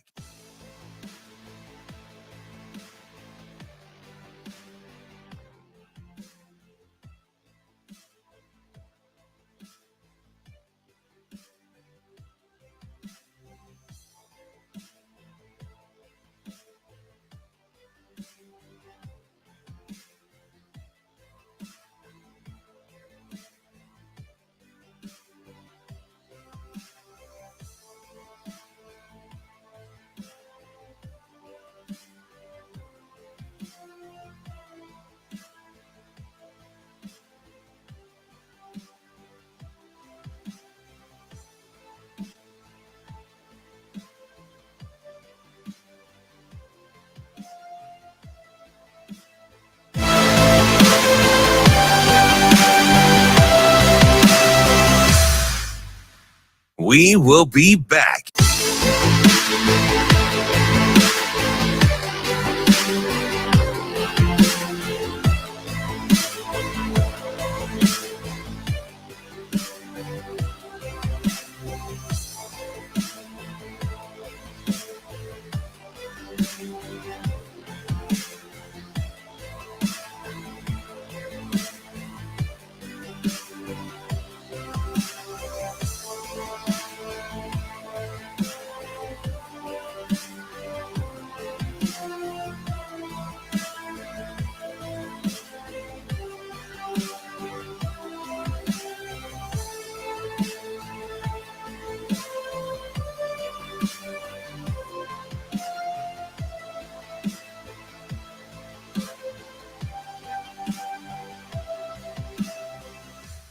We will be back.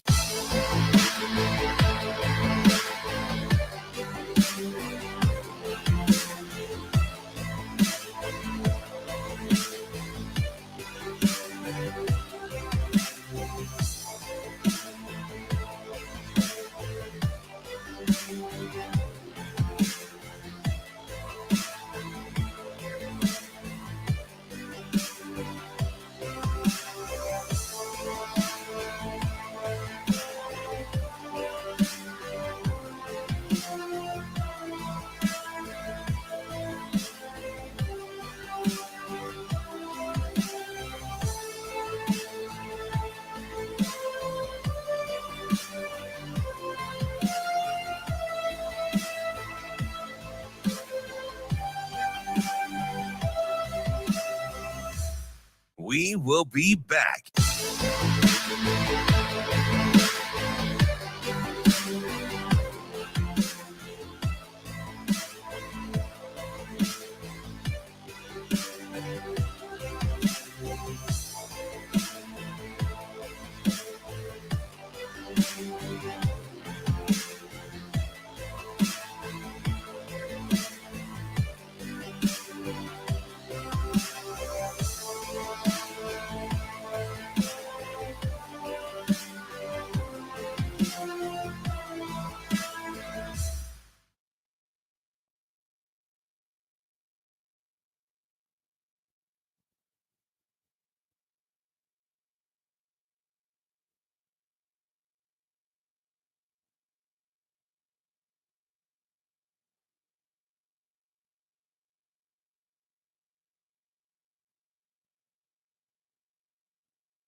You're listening to Hurrdat Sports Radio.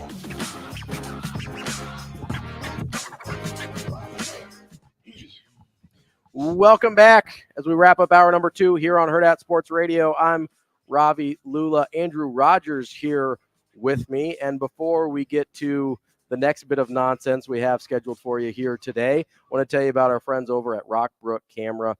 They are not just about selling you a camera. They're about helping you become a real photographer, whatever that means for your life, whether you're just recording memories like your sister's wedding, like my guy Andrew was at this weekend, or if you're trying to become a professional photographer to get paid for your work. Rockbrook Camera has you covered. All the latest technology like mirrorless cameras. You can trade in your old gear to help you upgrade to new stuff, or you can take advantage of their extensive rental program. You can check all this out at www.rockbrookcamera.com.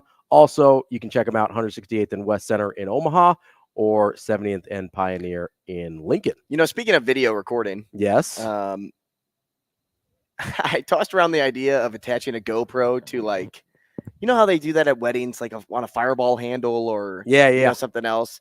And I tossed around that with my fiance to do that at ours. And she was kind of hesitant at first, but she like seems down for it at the same time. But also in this day and age where like people just get sick, right? And sickness is kind of like overshadowing our society. Yeah. Is that the move? Like, should I Maybe do not. that? Maybe not on the bottle. You know what would be kind of fun is to have it on the bartender. Okay. Just have him you see all of his interactions with all your guests all night. Yeah, no, I'd rather put it on the bottle. That would be more fun. Just be a little goofy there. Coming up here at 9 o'clock, we're going to talk to our friend Mike J. Schaefer of Husker 24/7. We're going to talk a little bit of the Wisconsin side of the Wisconsin-Iowa game to wrap up the show. But during the break, I was working feverishly to bring you this list of players that we think we're trying to build our ideal flag football team for the Olympics. We're not going to wait for them to announce it's actually in the Olympics. We can't take any risks. We've had enough national embarrassment with the basketball team. LeBron's coming back. Joel Embiid's playing for Team USA, which I guess is a thing. I got to pull out my calculator app to get to $15. So you've got 15. What's up, Shane? Who's your coach? Ooh, Kyle Shanahan. Come on. Great. Him, McDaniel would Andy be great. Reid. Andy Reid would be great. Eberflus for sure. Unbelievable. You can keep him. And do you bring their entire staff over? I mean, do you bring like the entire Chiefs organization with you? Ooh, maybe. I don't know. It's like the entire organization. That's kind of cool. I think I like that. With the I don't hate that thought. So with the I don't basketball like it. model, they kind of pick and you're a choose, Raiders right? fan. Yeah. Yeah. Nobody from the Raiders is getting picked. Josh McDaniels. No, hard pass. Yeah, let's say you're bringing your entire staff. I like so when that. we pick a coaching staff, let's say you're picking your entire staff. So I didn't put coaches in here on my dollar system. We'll separate them. They can just be free. Yeah, they can like be free. you just take them with you. So here's where we're at with our. And when you choose defense, are you choosing like you do in fantasy? So we're doing offense only, right? Just like fantasy football. We're just yes, doing because they offense also only. have to play defense, right? Don't your flag football players Yeah, have so to you're play playing D2? both ways, basically. Yeah. Oh. So you probably have like one defensive specialist and then one offensive specialist, which is going to be your quarterback. And then you can have one defensive specialist to even them out. I'm telling you, Kyler Murray could be a 6 safety. Maybe better than he is a quarterback. All right, let's go through this. All right, so your $5 plays. Andrew has $15. And I can choose like 5 $3 plays, right? Yeah, absolutely. I could just choose the entire $3 You've got your section. salary cap. You Okay. can do whatever you want. Okay. Andrew has $15. He needs to choose 5 players, a quarterback, a running back, 2 wide receivers, and a tight end. Let me write these down. All right. Carry the 2. All right, I'm ready. Did I catch a niner in there? All right. You want your $5 players first? Yeah, give me the or you want to go by 5 position? Give me the quarterbacks. All right, here's your quarterback. All the way up and down the list. $5 quarterback, Patrick Mahomes. That makes sense. $4, Joe Burrow. $3, we start to get to your elusive that you want. We've got Jalen Hurts. I'm already writing them down. $2, we've got my guy, the GOAT, Brock Purdy. All right. And at $1, we have your guy, the Kyler Murray's a steal at $1. The Kyler Murray. In this, he's a steal at $1. You going Kyler Murray? I'm going here? with Kyler Murray. All right, $1 because spent. look how much room I have to Now you grow have here. $14 left. Hold on, make sure you do the math on that. Oh, one. I did 15 minus 1 equals 14. All right, here Last you time want I running checked. backs or wide receivers? Let's go RBs. All right, your $5 running back, Christian McCaffrey. Pretty good. $4 running back, Austin Eckler. Okay. $3 running back, Travis Etienne. $2 running back, Breece Hall. Okay. And I pulled a change up on you here. $1 running back, Saquon Barkley. Whoa. So it's a value play there. I don't know how good of a fit he is at flag football because he's very physical, right? Physical, yes. So but he is great elusive. receiver. He's quick. Okay, really good receiver out of the backfield. Let me skip because I really want to put McCaffrey here. But you want to. But I want to make sure that I got to budget out. So Okay. so let's go to wide receivers. Okay, wide receivers. We've got $5 wide receivers I are think I could steal one $5 wide receiver too. Tyreek Hill. Okay. And Jamar Chase. Okay. $4 wide receivers are Cooper Kupp and Justin Jefferson. Wow. $3 wide receivers. We've got the Browns, not brothers, A.J. Brown and Amon-Ra St. Brown. I like his brother's name better, Equiminius. A.J. Brown is going to be on my team. Okay, A.J. Brown, $3. We are down to $11. Okay. Your $2 wide receivers, Devontae Adams, Stephon Diggs. Wow. Dude, the receiver depth is insane. Holy moly. The receiver depth is so good. $1 receivers, CeeDee Lamb, Puka Nacua. Jeez, if Lamb's a $1 wide receiver. All right, I'm making McCaffrey my running back. Okay, so you're spending your $5. Yeah. So now I'm down $5. I got $6. $6 left. This is easy. I got it. I'm I'm already done. We going Puka? Nope. I'm going CD. Going CD, $1. All right. got it. Now we got your tight I got my end. team. No, I'm good. It's Travis Kelce. Tight end. Right? You got enough money for Travis Kelce? All right. So let's read. Who's your team? So Kyler Murray at $1. Okay. McCaffrey at $5. Okay. AJ Brown at $3. Okay. CeeDee Lamb at $1. Travis Kelce at $5. Okay. And I think you still have $1 left over, don't you? Do I? Or no, you had your CeeDee Lamb. Okay. Yeah. Okay. There's your $1. No, that's it. That's a great team. I'll take that. All right. So let me do this on the fly here. Let me see if I can. I'll type in 15 for you. So I'm going to start with my guy, Brock Purdy. -2. -$2. Okay. All right. I'm going to write this down. Great distributor of a football. I think he'd be terrific in flag football. All right. Here. We're posting these. So Let's I'm going to have the socials. Those on the socials. Let's see him. Rate our team. Let's Shane, have him rate our I'm having teams. you make one too. We should also let's also put on the socials what the options were. Oh, yeah. So other people can chime in as well. If you've got your team you want to put together, you can give us a call at 888-638-4876 on the Warhorse Sportsbook hotline. Okay, so that's my ride or die Brocktober at $2. I think I'm gonna take Nakua with $1. Though he is always open. Those kind of slot receiver guys that are super shifty, really good at getting open. That dude is always open. I want him on my team. So I've got $3 spent so far.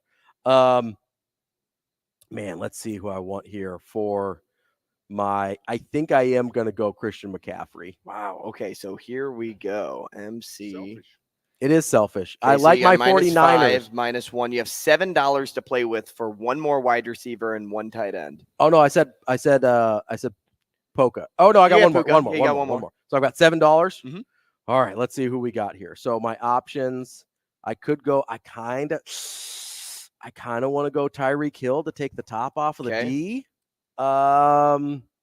If you did, then you have a $2 tight end. Who's Kyle Pitts? Ugh. You want Pitts? Who's my $1 tight end? Did I do a $1 tight end? Hold on, I need another tight end. Who's my $1 tight end? Where'd he go? My one. Give me.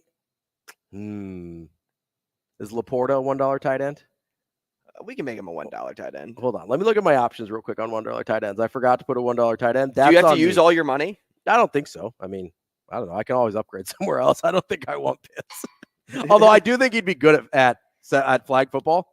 I'm not sure. I don't think he's as good as people thought he was. I think he's. I don't know. A little bit is the Atlanta Falcons. Yeah. I want to give. That's tough. I want to check that off the list, but I still don't think he's as good as people thought he was going to be. That's entirely possible. Oh no, I forgot. I had Mark Andrews. I want to go Mark Andrews. Is that 2 or 1? He's $1, so I got $1. Mark Andrews is below Kyle Pitts. I meant to do Kyle Pitts at 1 and Mark Andrews at 2, and I screwed it up.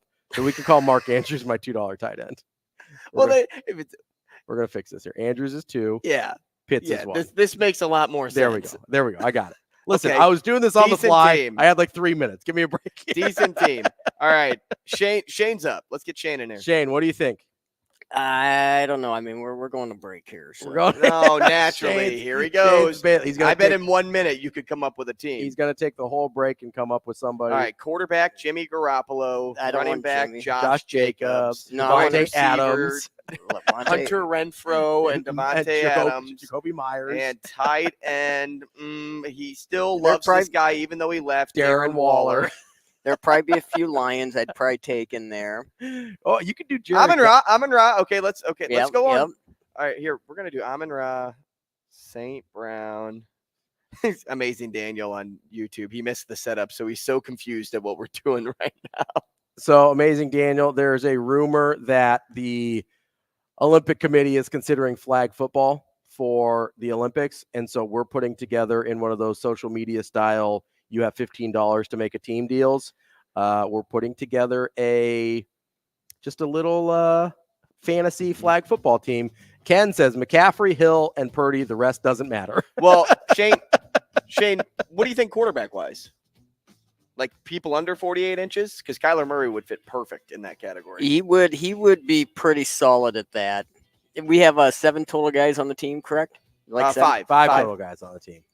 It's all right.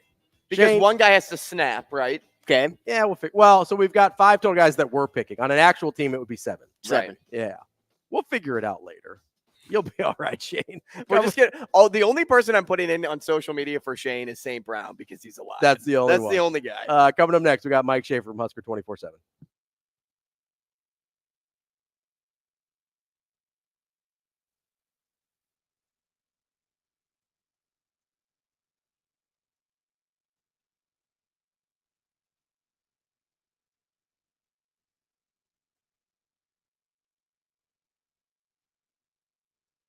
We will be back.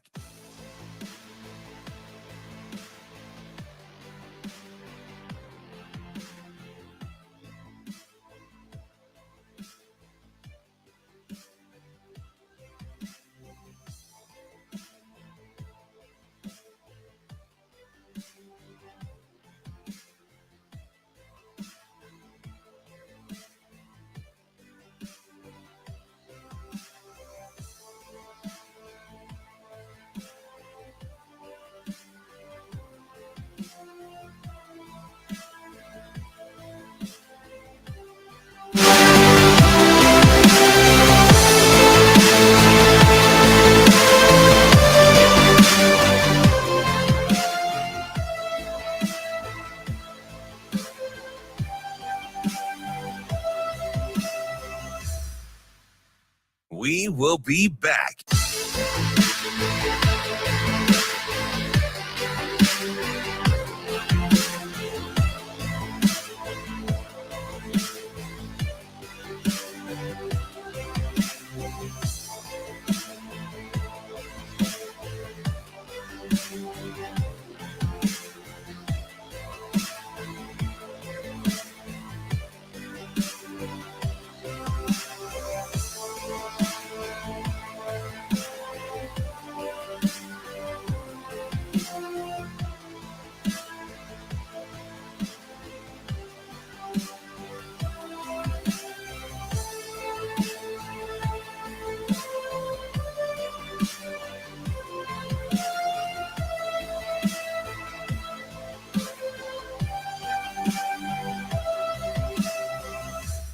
We will be back.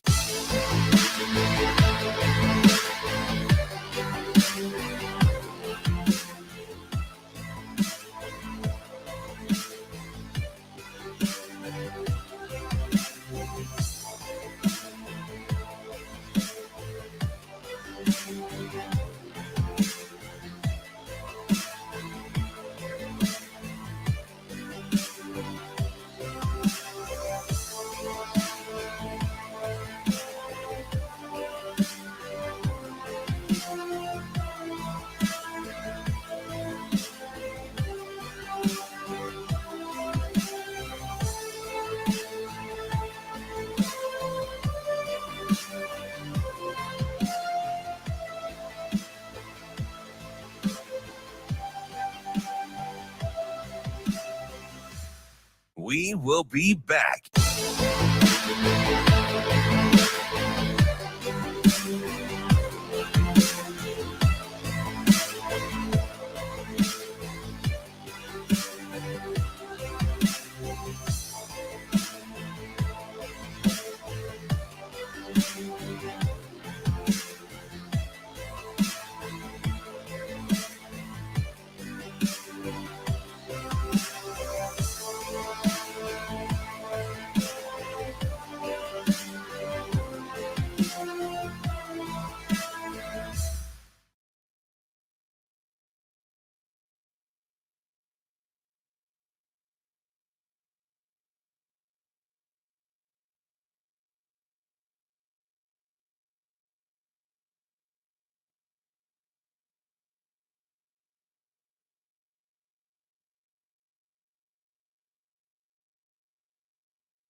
Welcome to Hurrdat Sports Radio.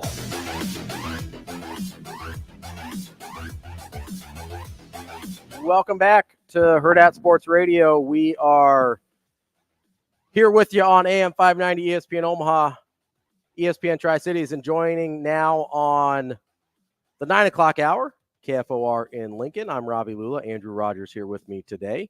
We are having all sorts of terrific discussions about things that probably don't matter. It's the best type of radio. It is like a flag football Olympic team that may or may not ever happen because they haven't decided if it's going to be the Olympics or not yet. But what is or should happen is you should head on down to Warhorse Sportsbook. Oh, that's where I'm at once a week. In Lincoln. Once a week. They are the best place in Nebraska to place your sports bets. You can go down in person. They've got plenty of kiosks, plenty of sports book tellers to take your wagers. You can. What would an over/under on flag football look like? Like on a typical game? Probably an arena line. It would probably be a lot like an arena football line. Probably. So high. I think you could probably, I whatever props and bets you want to put out there, Warhorse Sportsbook has you covered as well. You can get their app. You got live lines and things like that. You can build your wagers, then go to the casino, scan the QR code. And who am I kidding? I'm make Warhorse the 3 times a week. Make the actual bet from there. Go to warhorsecasino.com/sportsbook for more information. We are waiting on our friend Mike J. Schaefer from Husker 24/7. Mike J.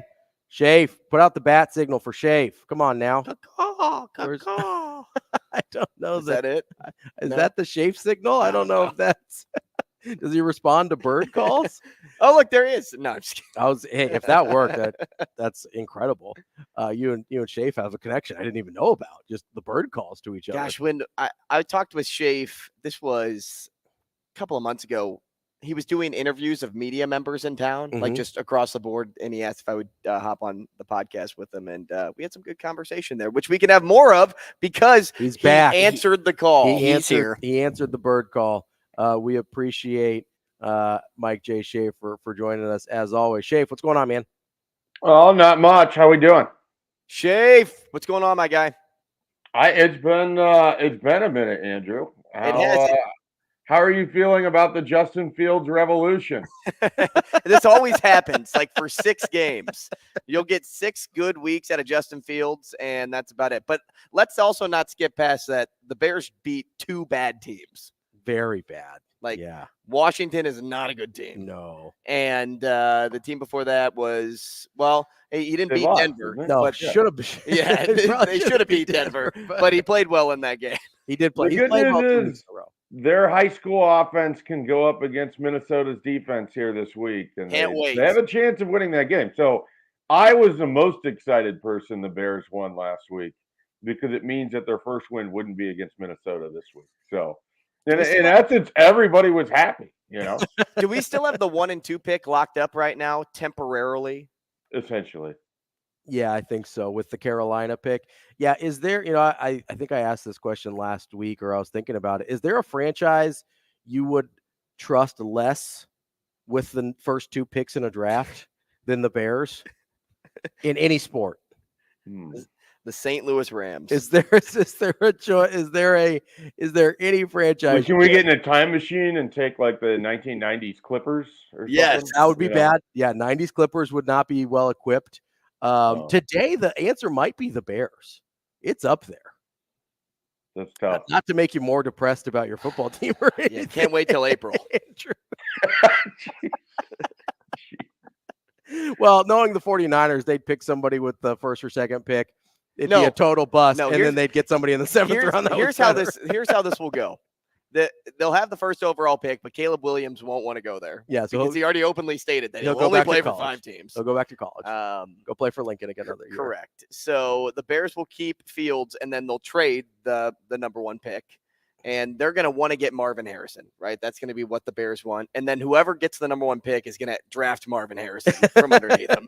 And then the Bears are going to have to settle with somebody they didn't really want, or they'll trade out of that pick too. And I'll get so hyped for the first 2 picks of the draft. And you'll get and neither of end them? up with picks for days. For years. To follow. For years. Who's the consensus third quarterback behind Drake May and Caleb Williams? I don't know that there is a consensus third. I mean, you've got I keep hearing how great this quarterback draft is, and it's like, isn't it just Caleb Williams and Drake May if you're into Drake May? Like, I don't know. Right. Is Riley Leonard up there? He's up there. There's a cluster of guys, I think, from I think anywhere from Riley Leonard. Some people like Michael Penix as a first-round quarterback. I think some people are talking about J.J. McCarthy that way. I don't know if you're talking about. When does Bo Nix enter the league? It seems like he's been in Bo college Nix. for Bo Nix is 25 part of years. the group they're talking about. None of these sound like quarterbacks that I would be enthusiastic about my team taking. Well, since my team is going to take a quarterback, but probably not bad enough to get one of the top Well, are you two. going to lose Justin Jefferson too? Is he going to follow Kirk Cousins wherever he goes? I don't know. They're best friends. You got to watch out. Hey, I don't need the Bears taking another UNC quarterback though. Like, sorry, Drake May, I can't do that. You can't do the Trubisky thing again. No. Yeah, it's interesting. I kind of agree with you though, Schaefer. There's just really a cluster of quarterbacks after Drake May and Caleb Williams. I don't know that. I mean, I guess Shadur could come out. I don't know how people feel about him. I would take him over every other name mentioned besides Caleb Williams, probably. You take him over Drake May too? Yeah, maybe. That one's like closer to a toss-up. But I would definitely take him over J.J. McCarthy. Are you kidding? Like that's I'm not insinuating that either of you like J.J. McCarthy, but he's like one of those names you see in a first-round mock, and you're just like, I don't think so. I don't want anything to do with it. I think Quinn Ewers is in this draft. I think some people are high. Obviously, there's a talent level there. I don't know how people. I think some people are talking about him as a first-round pick though as well. So yeah, I think it's a. I think we're trying to make ourselves believe that this is a good quarterback first-round draft. Yeah, the quarterback play in the NFL is bad. I think there's two guys that people feel pretty good about. I think there's one guy that people feel really good about. I think there's another guy people feel pretty good about. And then there's a group of guys, and that second group, which is probably mostly second and third round guys, if we're being realistic in any other position, they're all going to get talked. People are going to talk themselves into taking half of those guys in the first round. But I don't know that you look at this group after the top two and say, hey, I think it's maybe a deep quarterback class. I don't know how good of a quarterback class it is, if that makes sense. Okay. All right. Well, that's exciting. I can look forward to Christian Ponder 2.0. Listen, I remember sitting there. Oh goodness, so I was pick. So Schaefer, I was covering the draft for covering is a loose term for Bleacher Report at the time. And I'm watching this thing happen. And keep in mind, I watch a lot of Florida State football, and it shocked me that somebody was like, yeah, Christian Ponder, first round. That makes sense. Yep. Yeah, well, here's the thing, and I don't know that it makes it come across any better. Who they really wanted was Jake Locker. So, yeah, that's worse, probably. I mean, yeah. Well, because there was the run on quarterbacks in that class, and it was Jake Locker as Christian Ponder. I'm trying to remember. Blaine Gabbert, Cam Newton, and then the fifth one taken was Colin Kaepernick in the second round. Yeah, so Gabbert slid right to 7th, I think. 7. Okay, yeah. I couldn't remember how far he slid. But yeah, so that was another one of those, hey, we've got a great quarterback class. And where exactly did that get anyone? So, it's always, I feel like we do this a lot with quarterbacks. It's like, oh, it's a great class or it's a terrible class. Well, guess what? None of us know anything about quarterback play in terms of what it's actually going to look like. We tend to guess wrong. Yeah, I mean, everybody does. I mean, look, Anthony Rizak still doesn't have an offer. But here we go again. Got to get it in where I can fit it in, right? Schaefer, if you want to write that down, that's the second time on the bingo card. So just write that down. To be fair, somebody else, Dan brought it up the first time. So. Yeah, but you also, stirred that pot. Like it may have been the chicken broth to the soup, but you brought every other ingredient. That might be fair. Schaefer, let's start with Nebraska and Illinois. Looking back last week, it's been there's been kind of a wide range, at least from the people I've talked to, of opinions about that game. Some people, I don't want to say they're angry about it, but they're kind of frustrated about how it looked. And then I'm kind of in the camp of, hey, you can't complain about road wins in conference. Those all count as much as anything. So I guess where did you land as you kind of process that game and you talk to people? Was it more kind of frustrated about how ugly it was, or just kind of happy to get a road win in conference? I think at least in the conversations I've had, I think it's been a lot of both. I mean, I think people would have liked Nebraska to just take control of the game the opponent's just giving you, and put somebody away. I think a lot of it was that, right? Like that result was still pretty much in doubt until the end of the game. and Nebraska was in control of that game pretty much from the 4th down stop on, and yet it never felt like they got to just put an opponent away. And one of the hallmarks of kind of the Scott Frost era was that they didn't put opponents away. I mean, and so I think this fan base would like nothing more than to just see Nebraska show up, play clean, put a team away when you have that opportunity. But that's not who they are. I mean, I think that gets into the second part of this. Most of the fans that I am at least engaging with are more than happy to tell you that this is a deeply flawed team. Mm-hmm. So with that being the case, you can't really be that upset about getting a win on the road against a team that, yeah, you think you're better than. And I think Nebraska, I thought coming into the game, the wrong team was favored. I just think Illinois is about as bad as you're going to find in the Big Ten West this year, which is, a lot of these teams. So I like Nebraska's chances going into that game. I thought that they had ample opportunity to put it away and just weren't able to. So I think some of the annoyances from that. Mm-hmm. I think Matt Rhule is still paying the price for saying things like, we hope to become a good fourth quarter football team, to which people just took to mean we're already a good fourth quarter football team and we'll make no mistakes ever again. And then I like, here's where it is for me. There was times on the field Friday where Nebraska had its backup quarterback, its 4th string running back, wide receivers 6, 7, and 8. Mm-hmm. Thomas Fedoni and Nate Borkircher, whichever one is tight end 1 or tight end 2 for you, and their offensive line. And it's like, you have to at least acknowledge this hasn't gone remotely to plan on offense. Like, so it's, you're 3-3. Yeah, it's hard to sit here and be too upset about things when you're back to 500 and you don't have a single one of your starting skill position players on the field on a critical down against Illinois on the road. Like, so it clearly hasn't gone how they had hoped. So they've had to adjust this thing as the season has continued to roll on. And to me, that should be a feather in the cap of the coaches for being able to adapt to what has been a horrific start to the year. But around here, because excuses have been more plentiful than wins, I think people are sort of tired of that. They just want to see wins. And even now, when you get a win, it doesn't even really feel like it counts because nobody gets to feel good after that win. Right. It's just a cycle of mediocrity, and the backlash to it, I think, is sort of some of the anger that you got out of people on Friday night. So I guess what we move toward now during the bye week is figuring out what needs to be cleaned up, what needs to be tightened up. What is number one on that list for you, Schaefer? Yeah, and I understand what Matt Rhule said after the game. I understand that he's mad and he talked to the conference and that this is happening. If they can't curtail the false starts and the procedural penalties, well, like, what the hell? Mm-hmm. There's no excuse for any of this. Like, I can accept what he's saying. I can acknowledge that would be difficult, and yet I can watch other teams around the league not jump off sides 5 times in a game, or have a false start 5 times in a game.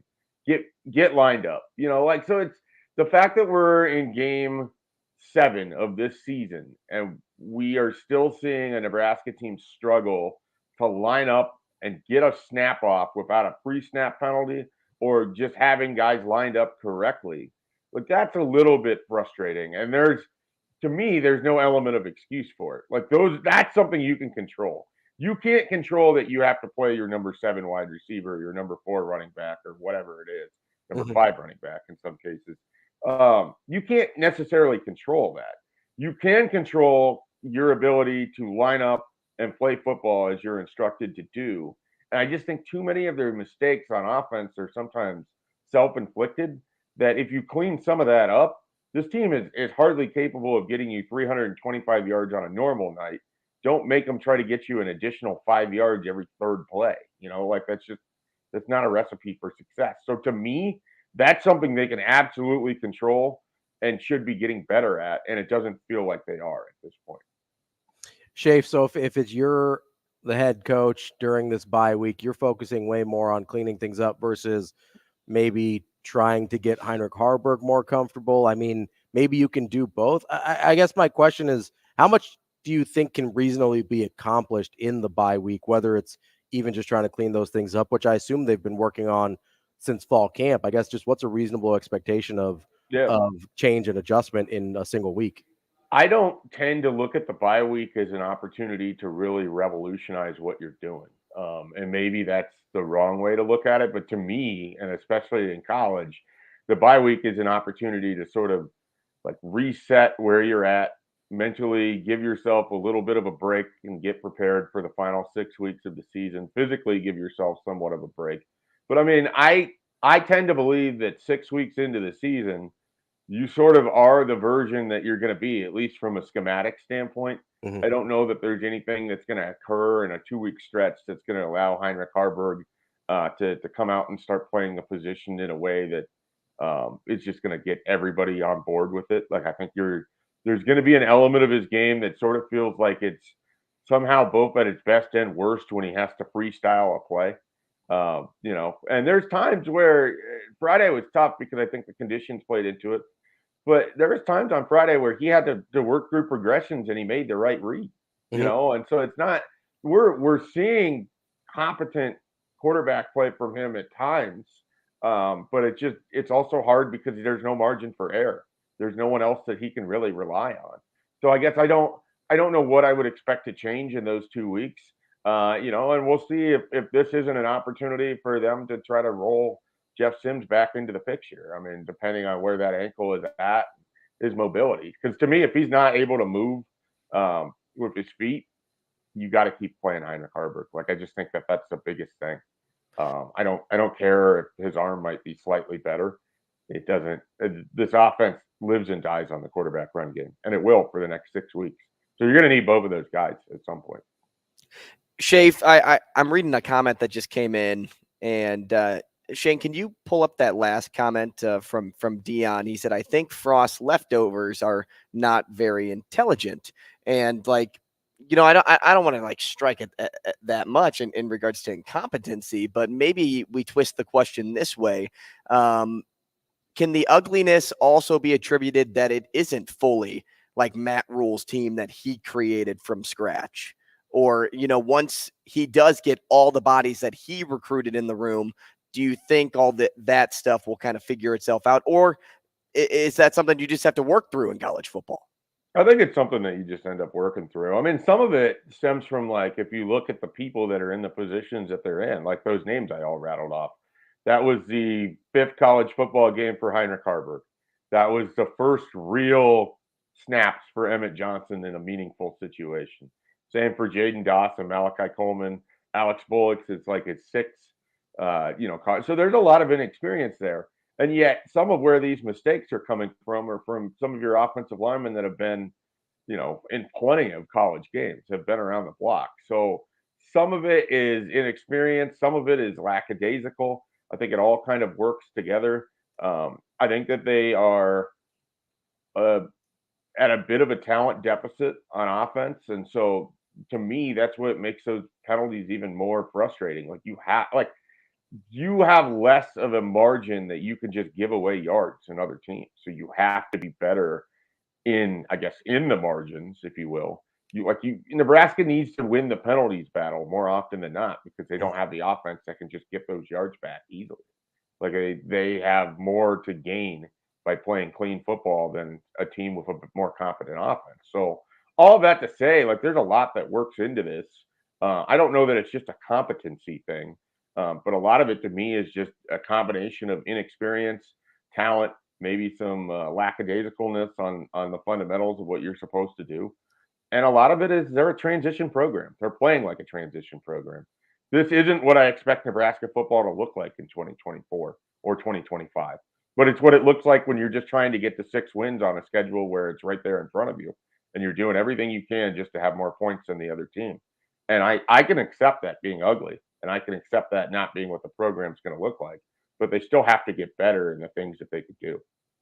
Schaefer, wanted to ask you about what the recruiting looks like during this bye week. I assume that's where a lot of the emphasis will be in terms of what they're trying to accomplish along with what they're trying to get done with their own team.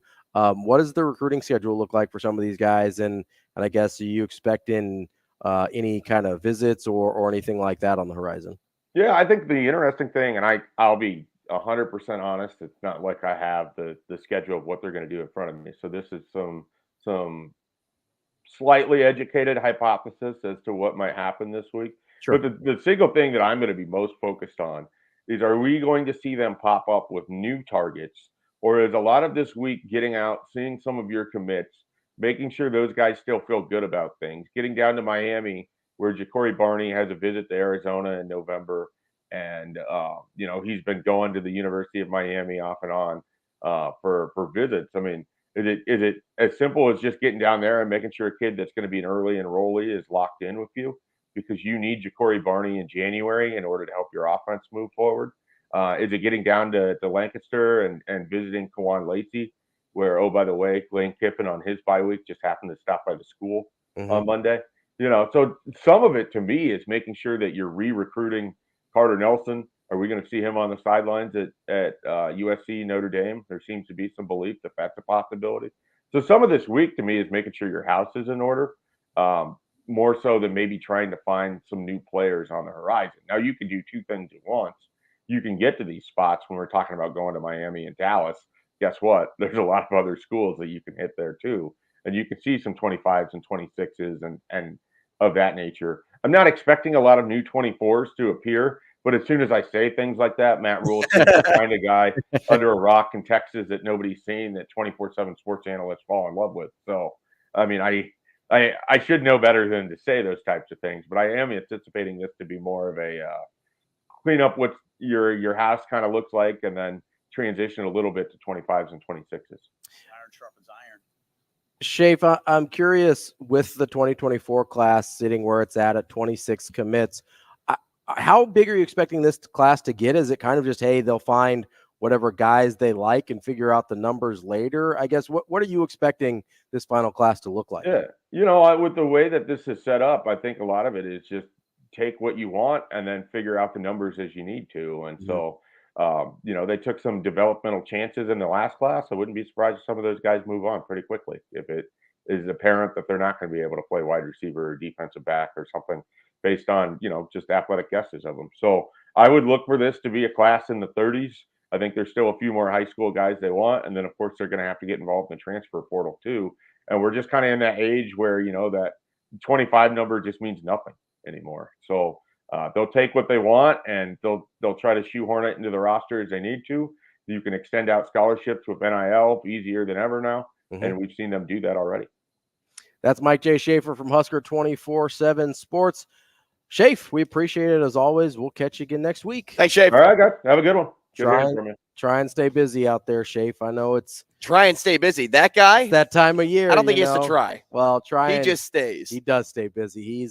He's a grinder, as they call him, getting all that recruiting buzz for you. We appreciate Schaefer as always. All right, coming up next here on Hurrdat Sports Radio, we've got half hour left on the show. I'm sure we'll get into something. That's Andrew Rogers. I'm Ravi Lulla. Or more coming up next.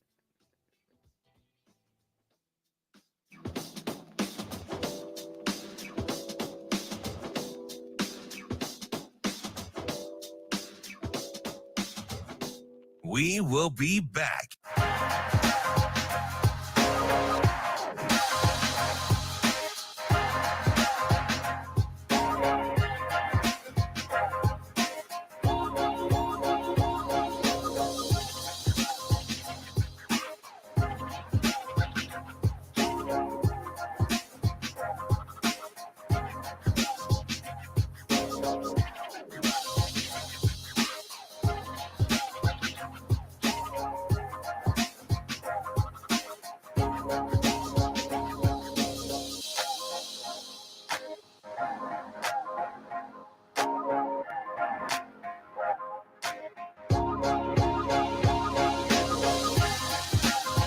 We will be back.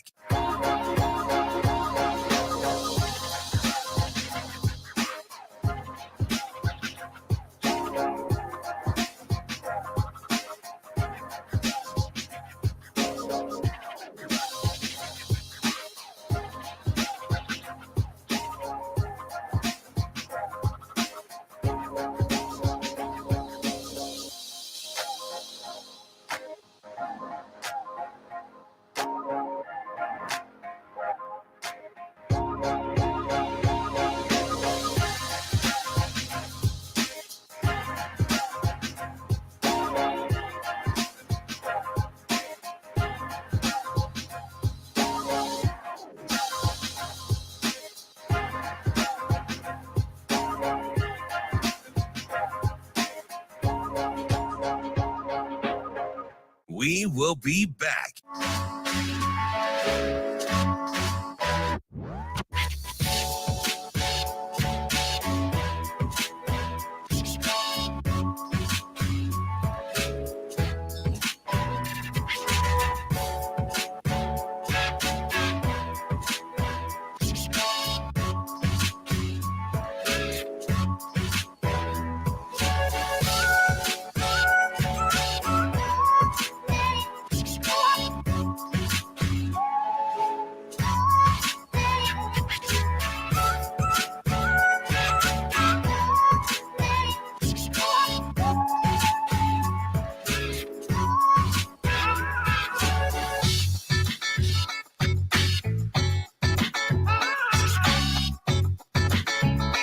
We will be back.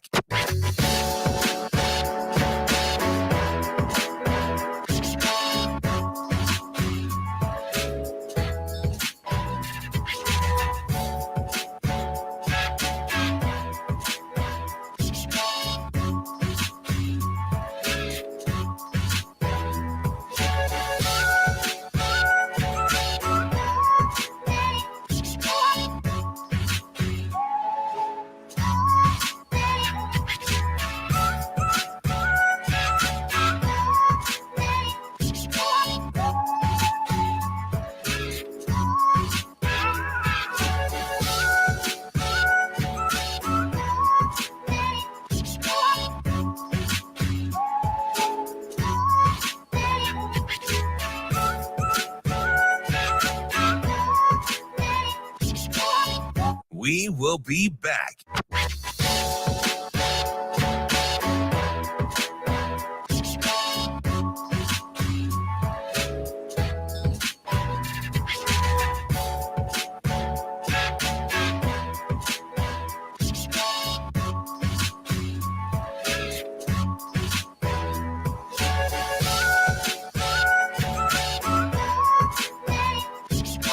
We will be back.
You're listening to Hurrdat Sports Radio.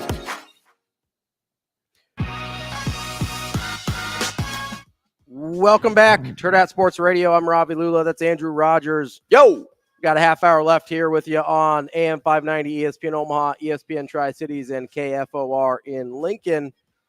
Looking at, kind of trying to figure out, because I've got the degenerate gambler next to me. We're kind of looking at, he brings out the worst in me. And how did how did Mario Cristobal not get fired? I get that it's egregious. How did he not get fired? Because who else is Miami going to hire? How did he not get fired? I mean, you're not firing a guy mid-season over that. It's a terrible call. Cost you the game. If I cussed on air right now, yeah, which is about not taking a knee when you don't have another team doesn't have a timeout, like I would absolutely get suspended or, probably suspended. I don't think you get fired on the spot. It depends on what I say. And who you say it about. You can say anything once. Well, sometimes. But so we're kind of looking at the slate of games. So I've been doing this pick'em league with a couple of my buddies. And basically, a league is aggressive. There's 3 of us. We literally are just picking 5 college games, 5 NFL games, and then the winner at the end of the season gets a bottle of booze purchased by the other 2, right? Yeah. Mm-hmm. So that's kind of been what I've been focusing on most of my attention, because it's, it's the pride as much as anything, right? But I'm kind of looking at this slate of games, trying to figure out And I did okay last week. I went, I think 4-1 in the NFL, which I was happy with. Not bad. And then I think I went 3-2 in college, which is okay.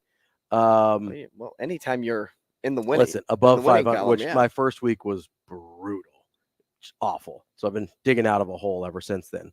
But I'm looking at some of these games and trying to figure out, okay, what lines do I like this week? But there's not a ton of stuff I love. No, I'm going to struggle placing college football this week, which is a shock for you because you rarely struggle to find bets to make. Okay. No, am I wrong? No. Spot the lie. Yeah. Mr. First Inning Unders over here. Hey, now it's first inning overs. Anytime home run. Yeah. Oh, yeah. All the time. I had 4 touchdowns last night in that Monday Night Football game. Okay. Why did I think 4 touchdowns would ever be scored in that game? I don't know. So I'm struggling right now in the NFL. Well, so you mentioned how you do college football picks. Mm-hmm. I do that in the NFL with a group of people. Yeah. And I've gotten second place now 3 times. Oof. How many weeks of football have we seen, Ravi? 5. And I got second place twice. Guess how much money second place gets every time? $0. $0.00. And it all comes down to Monday Night Football's or the Monday Night Football game. And you lose. And either I have the same pick as the guy in first, but he has them either with more points already attached or with more points potential. Because it goes, we rank them from 16 to 1. Sure, you're most confident. Right. So like a bowl pick 'em. So I made the Packers 11 last night. Okay. He had the Packers at 4. Okay. But he had 5 more points than me. Okay. Well, if the Packers would have won, I would have won. Yes. Do they have? So he needed the Raiders to win. Naturally, the Raiders won. Of course. Do they have gambling in Missouri? No. So do you have to drive to like Southern Illinois if I I want to bet on DraftKings? Okay. Or Hamburg, Iowa. Or Hamburg, Iowa. Or you just do what we do and go over to the Warhorse Casino. Yep, and I do that when I'm back. Those are when you're in town. Yeah, but I can't drive from St. Louis to Warhorse. It's a little bit of a trip. Just to be a degenerate and then drive home. I wouldn't put it past you. I want to be honest. Thanks, Robbie. Appreciate you. But yeah, no, I'm getting tired of finishing in second place there. Fantasy football's looking okay. That's like a long-term investment. You guys do like a weekly prize?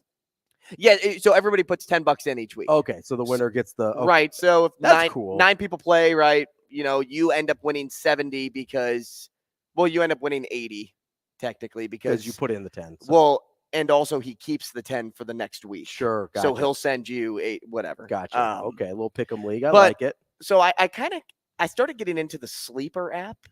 Okay. Have you ever heard about that for fantasy? So that's fantasy football purposes? My work fantasy football league is through Sleeper. It's the first time I've used it. So they also have like a betting icon. Yeah. And I'm not too familiar with the site, but a buddy of mine uses it here because it's legal to use in Nebraska. But it's only like certain player props. Yeah, it's like almost daily fantasy type stuff, right? And that's how they get away with it too, because you could also use DraftKings daily fantasy in Nebraska. But so he turns me on to this, and you can do any game. Like you could do anything from the NFL all the way down to college and not high school or anything like that. If you could, that'd be crazy. Anthony Rezak over a half a touchdown. That would be what Robbie bets every time. Whatever the line is for West Side, I'm taking the points. You're taking the points. So sorry, I'm reading this now. Never mind. Don't worry about it. I placed a bet on Sleeper on Friday, and I broke my cardinal rule: never bet on your team. Never bet on the team you talk about. Oh yeah, because in St. Louis, like I was never on the radio religiously. I did a Stanley Cup show when the Blues were there, but I never bet on the Blues in the Stanley Cup because I didn't want to be even more mad on the radio if I talked about a loss. Yeah. Or kind of get lost in the excitement of a sports bet win. I wanted to take it from, a neutral perspective. So I broke my cardinal rule, and I found out on Sleeper I could do some prop bets on Nebraska. Okay. So let's just go to Andrew's Twitter page here. Yeah. What did we find out here today? What did we find out on the prop bets? I'm gonna break this down for you. Everybody watched the Nebraska game, right? Right. I would assume so. The bets that I had were Tristan Alvano, because he's my dude. Yeah. Over a field goal made. Okay, got it. Thomas Fidone, Yep. over 23.5 yards. Got it. Luke Altmaier, Yep. over 183.5 yards passing. Got it, I believe. Got it. Yeah. Is it Casey Washington? I can't remember. Washington, the wide receiver for Nebraska. For Illinois. Illinois. Yeah. It's C Washington. Yeah. Regardless, over 1.5 receptions. Got it. Got that. Yeah. The last one was Anthony Grant. Oh no. And I'm smiling. Oh no. Because it was over 56.5 rushing yards. Oh no. So it goes green for me because he ran for 57 yards. Yep. Okay. So now you either get insurance, right? Yeah. Like if you keep running the ball, or like 3 minutes left in the game, they could have given, Emmett Johnson a little bit more time. By the way, happy birthday. So Grant gets the ball again on the next carry, 1st and 10 in the red zone, runs for 2 yards, stripped, fumbles, ball goes backwards 3 yards, recovered, technically a 1 yard loss for Anthony Grant. So it goes from green to red. Just like that. 56 yards total.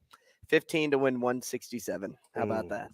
Well, that right there. That's a tough break. You know what's funny is, like, I didn't let it bother me because it was just so laughable. Yeah. Like, I saw it coming.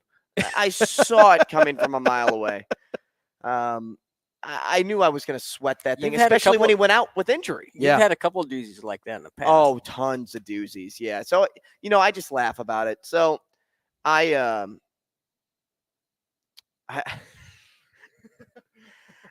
was watching them win the game, and I'm like, you know what? That's all I care about. Yeah.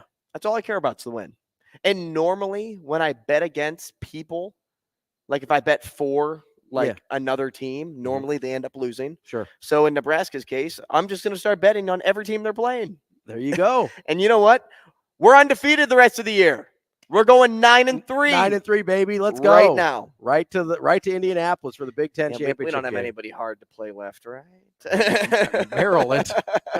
Maryland, I think, is the best team on the schedule. That was such a brutal beat because people were texting me like, no, that's not how the rule works. Like, didn't they recover it at the line of scrimmage? Like, all that stuff, which I thought they did. Yeah. I thought they recovered it at the line of scrimmage, but apparently not. Apparently the ball was spotted at a 1 yard loss, and he went from 57 to 56, and I lost. Spotting the ball is the worst thing in football. It is. You could be so off on that. Well, they were so off last night on Monday night. Dude, the spot, like, listen, this is a whole other How many thing. reviews did we see about a 3rd and 1 or 4th and 1 turning into a first down because they actually crossed the line to gain? The amount of just crapshoot on every single play of spotting the ball that we never talk about because it's just some random 2nd and 6 and play it doesn't or whatever. become a matter until the end of the, until first half or the end of the second half. Or if it's a 4th down versus a 1st down. So what happens on the first set of plays? I mean, you're just going to let it go by? Yeah, I mean, there's probably over the course of a game dozens of yards that just are evaporated one way or another that we never account for because they just don't spot the ball right. Especially it's a total crapshoot. There has to be a better way to do this. Like sensors in the football. You know what we need? We need the Toy Story claw. I'm right. Did anybody watch the Toy Story broadcast? I did not. Oh, you didn't? I did not. Well, I saw some of it. Neither did I. Sure.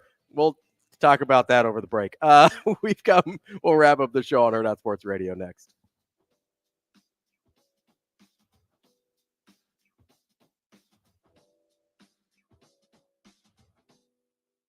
We will be back.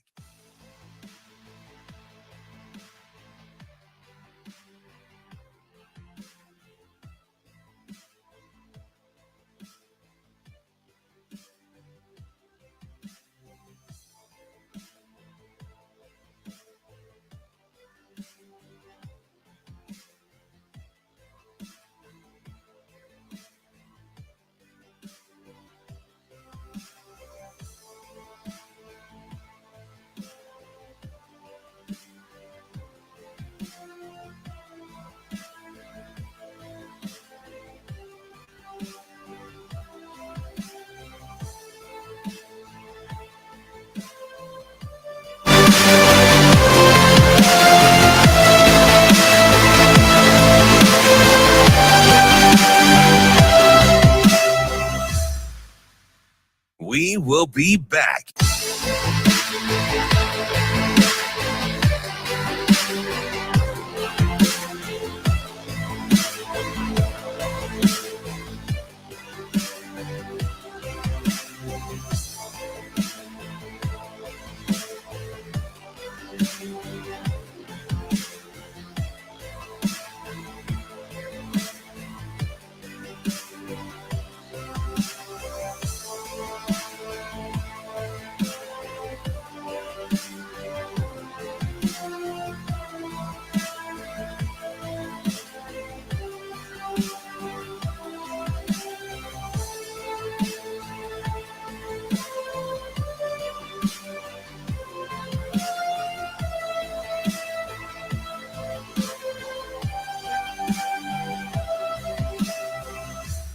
We will be back.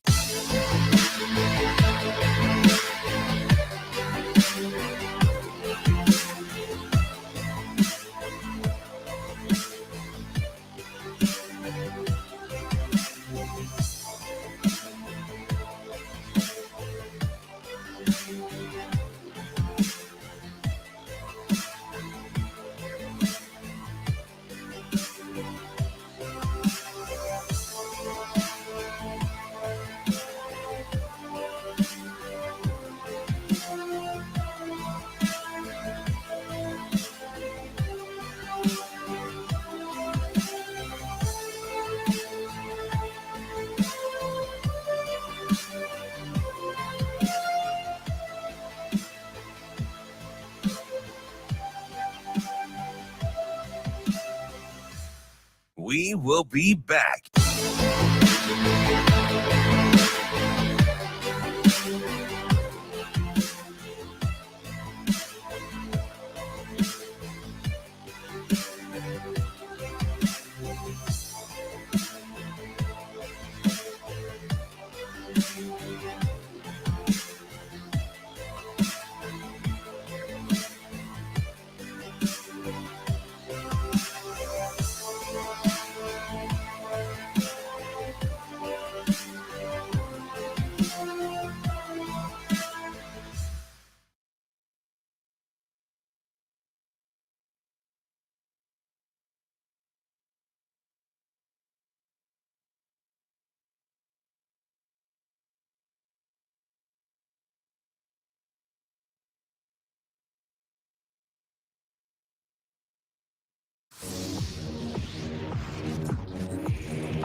You're listening to Hurrdat Sports Radio.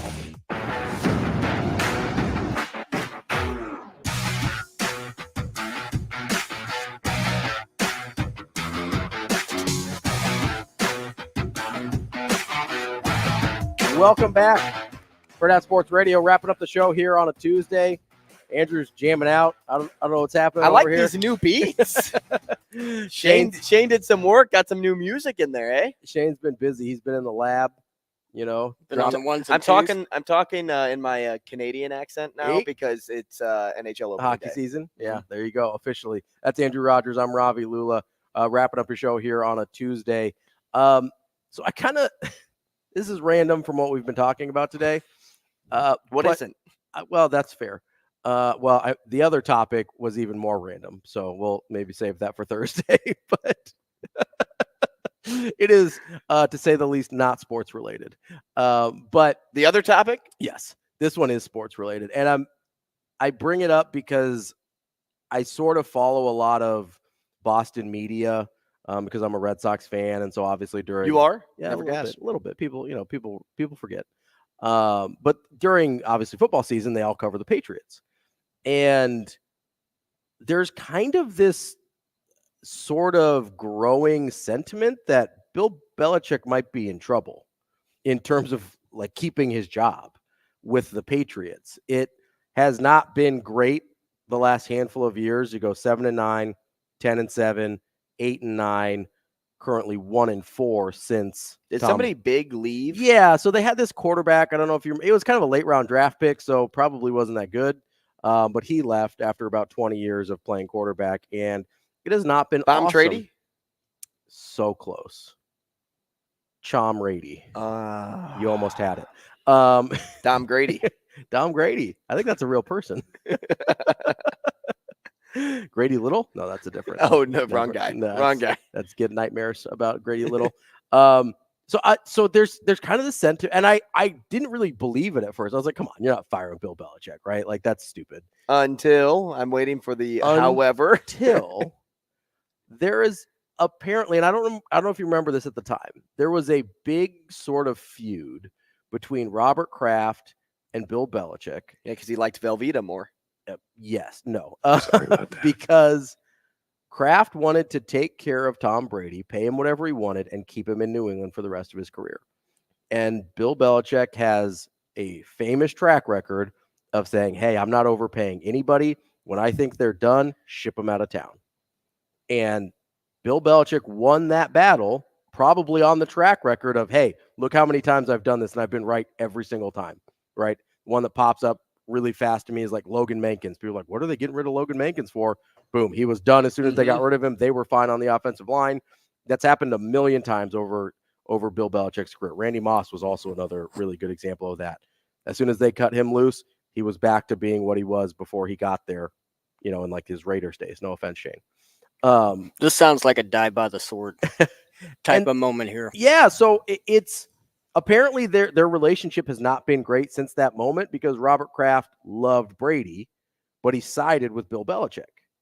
And Bill was wrong, right? Like he missed, like he just missed on this. Either he was wrong about Brady, which is probably true because he wouldn't win a Super Bowl that very next year with Tampa, right? And then was good until he retired, or certainly better than the quarterback play in New England's been. But I think there's a legitimate chance that Robert Kraft might pull the plug on this thing. That would shock the heck out of me. I don't know about mid-season, but at the end of the season, would you be shocked if this is Bill Belichick's last year in New England? I think I would. Really? I think I still would just because this isn't a very good football team. Like he built New England. He did. So that's why it would shock me if they ever were to fire him. If he were to come out and say, hey, I'm looking for new opportunity because of like forced resignation or whatever. Or if he's just like, hey, I don't want to deal with a rebuild. Right. Like if he just said, hey, I want to go do something different, I'd be like, oh, okay. I can't wait to see where he ends up. But if I saw the word fired and Belichick on the same headline, that would completely shock me. It would because of all he's done Sure. for that franchise. But it would probably be right. It'd probably be worded as mutually agreed to part ways. But that's Right. he got fired, right? Maybe Like that's the only. Maybe that's the only way he will leave from there. I'm sure it is. Yeah, I mean, maybe it's just if he's going, he's going to get fired. I'd be surprised if it happened mid-season. I kind of am leaning towards I think this is his last year with the Patriots. Well, you just never can get a good read on the guy. Right, Or 'cause he doesn't any give you situation. anything. Well, there's just little resistance there. Yeah. So if he were to leave New England Yeah. and stay in football, I think that's a more interesting conversation. Sure. So let's say he does. Than if it was just a mutually decided to part ways. Bill Belichick's out of football. He's retiring, whatever. Yeah, so to me, he's a lifer, right? So if I think that he gets let go or decides to leave from New England after this season, I mean, that doesn't strike me as a man with a lot of hobbies, right? So he's kind of like we were talking about with Kirk Ferentz. What do you think his hobby is, like outside of football? I think he golfs, maybe. I think I've heard He seems that. like a fisherman. Oh, maybe. He seems like he's got some fisherman vibes. Does he invest? I think I'd have to I'm play going to say it big he's so conservative that Yeah. he doesn't do anything with his money. I Like mean- the only place his money goes is a savings account in the bank. Maybe like a mutual fund or something like real, Right. real Like a low Roth risk. IRA. Yeah, he's just like, I've just been putting in my New England Patriots 401k all these years. Also, I don't know if he needs to worry about it. Yeah, I think he's probably okay.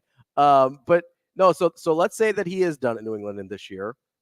Where does he go? Because I do think he's a lifer. I have the perfect landing spot for him. Okay, let's hear it. The perfect landing spot would be in Los Angeles. Okay. Not with the Rams, Okay, but with the Chargers. the Chargers. If you first off, I don't like Make your pitch. Staley is not it. No, He's not. so if Haven't liked him. I thought he should have been fired a couple of weeks ago. Still hasn't because he's Yes. gotten lucky and they were on a bye. Yeah. But aside from that, Mhm. Bill Belichick would excel coaching up Justin Herbert. Mhm. You have a good running back in Austin Eckler, who kind of represents a lot of what the running backs were like in New England when TB was up there too. Like somebody that is just a good, strong, top option at running back. I mean, they made it work with LeGarrette Blount for a while. Not to say that that's Eckler. Eckler's much better and younger, but still. And has a lot of the same skill set of like the pass catching running backs that he was doing. And defensively, he's got some dudes. He's got some dudes on that team. That's a defense that should be way better than they are. And if Bill Belichick goes there, think about the free agents he could also sign when he gets there. Sure. Because New England is in a spot that I'm itching to go to. Right. No. Not just because like the team is bad, but like to live there. I don't know if I want to live in Boston, Massachusetts. Like Especially, that's just not for me. You work there outside in the winter. Right. Like not awesome necessarily. But if you could live in Los Angeles where the weather is pretty nice and it's all year. I mean, let's just call it how it is. Like you're rich. You're going to go into a rich community and just be with a bunch of other people that dress, act, and, do everything similar to you or have a job that pays as much as you. That's your environment. So let me give you another alternative here. Are you ready for this one? Bill Belichick, head coach of the Dallas Cowboys. Yeah. I would worry, and this is a weird worry, but like, they've tried so hard to get old coaches to be like the coach. I know you got like Parcells, you've got and so that worries me to where like Bill Belichick may look at that situation and just say, but he would be a perfect fit after McCarthy. I think he would be a perfect fit, right? A lot of things in place to be competitive right away. Great defense, really great defense, which he would probably make even better. You've got that just gives me like the heebie-jeebies, like seeing him like it reminds me of seeing the Kevin James memes of Sean Payton, right? Like that's what I think about with Bill Belichick in Dallas. I'm just saying that I think that would low-key be a really good fit. I think it would work. I mean, you could see it. You could absolutely see it, and I could. And he's an upgrade over McCarthy, and right? Look, Robert Kraft, Jerry Jones, like. They're pretty much basically the two side by side. Two most powerful owners. It sure would make that Dallas 49ers game more, that'd be interesting, right? Because that was, it was interesting for me on Sunday night. I know for the rest of the country, it probably wasn't as enjoyable, but he's obviously an upgrade over McCarthy. I think he's still an upgrade at this point in his career, right? We don't think he's lost his fastball. No, I don't think so. So I think he's an upgrade over McCarthy. He's an obvious upgrade over Staley, right? But those are kind of teams where I look at where kind of perpetually underachieving, but have the talent in place because he's not going somewhere to rebuild, right? He's not going to Chicago. No, God, no. I don't know why anyone would. Las Vegas? I wouldn't go there either. I don't think there's enough in place there unless he's obsessed with Jimmy. Or the money. Yeah. The area. Just a paycheck, right? Yeah. It's a little warmer. It's nice there too. Dallas and LA are both pretty warm. It's obviously warmer than New England, but he also wears sleeveless hoodies, so I don't think he cares too much about the cold. Listen, he's living his best life out there, just sleeveless hoodies all day. Those are kind of the places I look and say, hey, that would be an obvious upgrade in coaching and a place where he could win right away. I don't know. I kind of think Dallas. It's interesting to talk about the it? Patriots without Bill Belichick. Yeah, I don't even know what that looks like. Like, who do they go get? I think I heard probably go sign Josh McDaniels again, right, Shane? Oh gosh, that would be awesome. I'd be thrilled. Get him out of here. Why are you doing that? Hold on, Andrew. Why are you doing that? Come on, man. Hey, congratulations to Joel, by the way. Yeah, he just got a sick job upgrade. Not to say that working at the Omaha World Herald wasn't great for him, and we're going to really miss him on the beat at Creighton. But what he wants to do, has forever wanted to work in the NBA. Wanted to be an NBA writer, and he's getting that chance with Oklahoma City. Yeah, he's going to the Oklahoman. Going to cover daily beat writer for Oklahoma City Thunder. So we appreciate all the time that we got to spend with Joel around here. We'll try to talk to him whenever the OKC Thunder get back into the playoffs. Listen, might be this year. They got Chet. They got Shea. Who knows? They weren't supposed to make it last year. I kind of like that roster a little bit. But congrats to Joel. Honestly, really appreciate all his time and hope he enjoys his new beat. Andrew Rogers, that's the show. We're done. Already? We'll see you sometime this week, I'm sure. Oh, yeah. All right. That's Hurrdat Sports Radio. Have a good one. We back.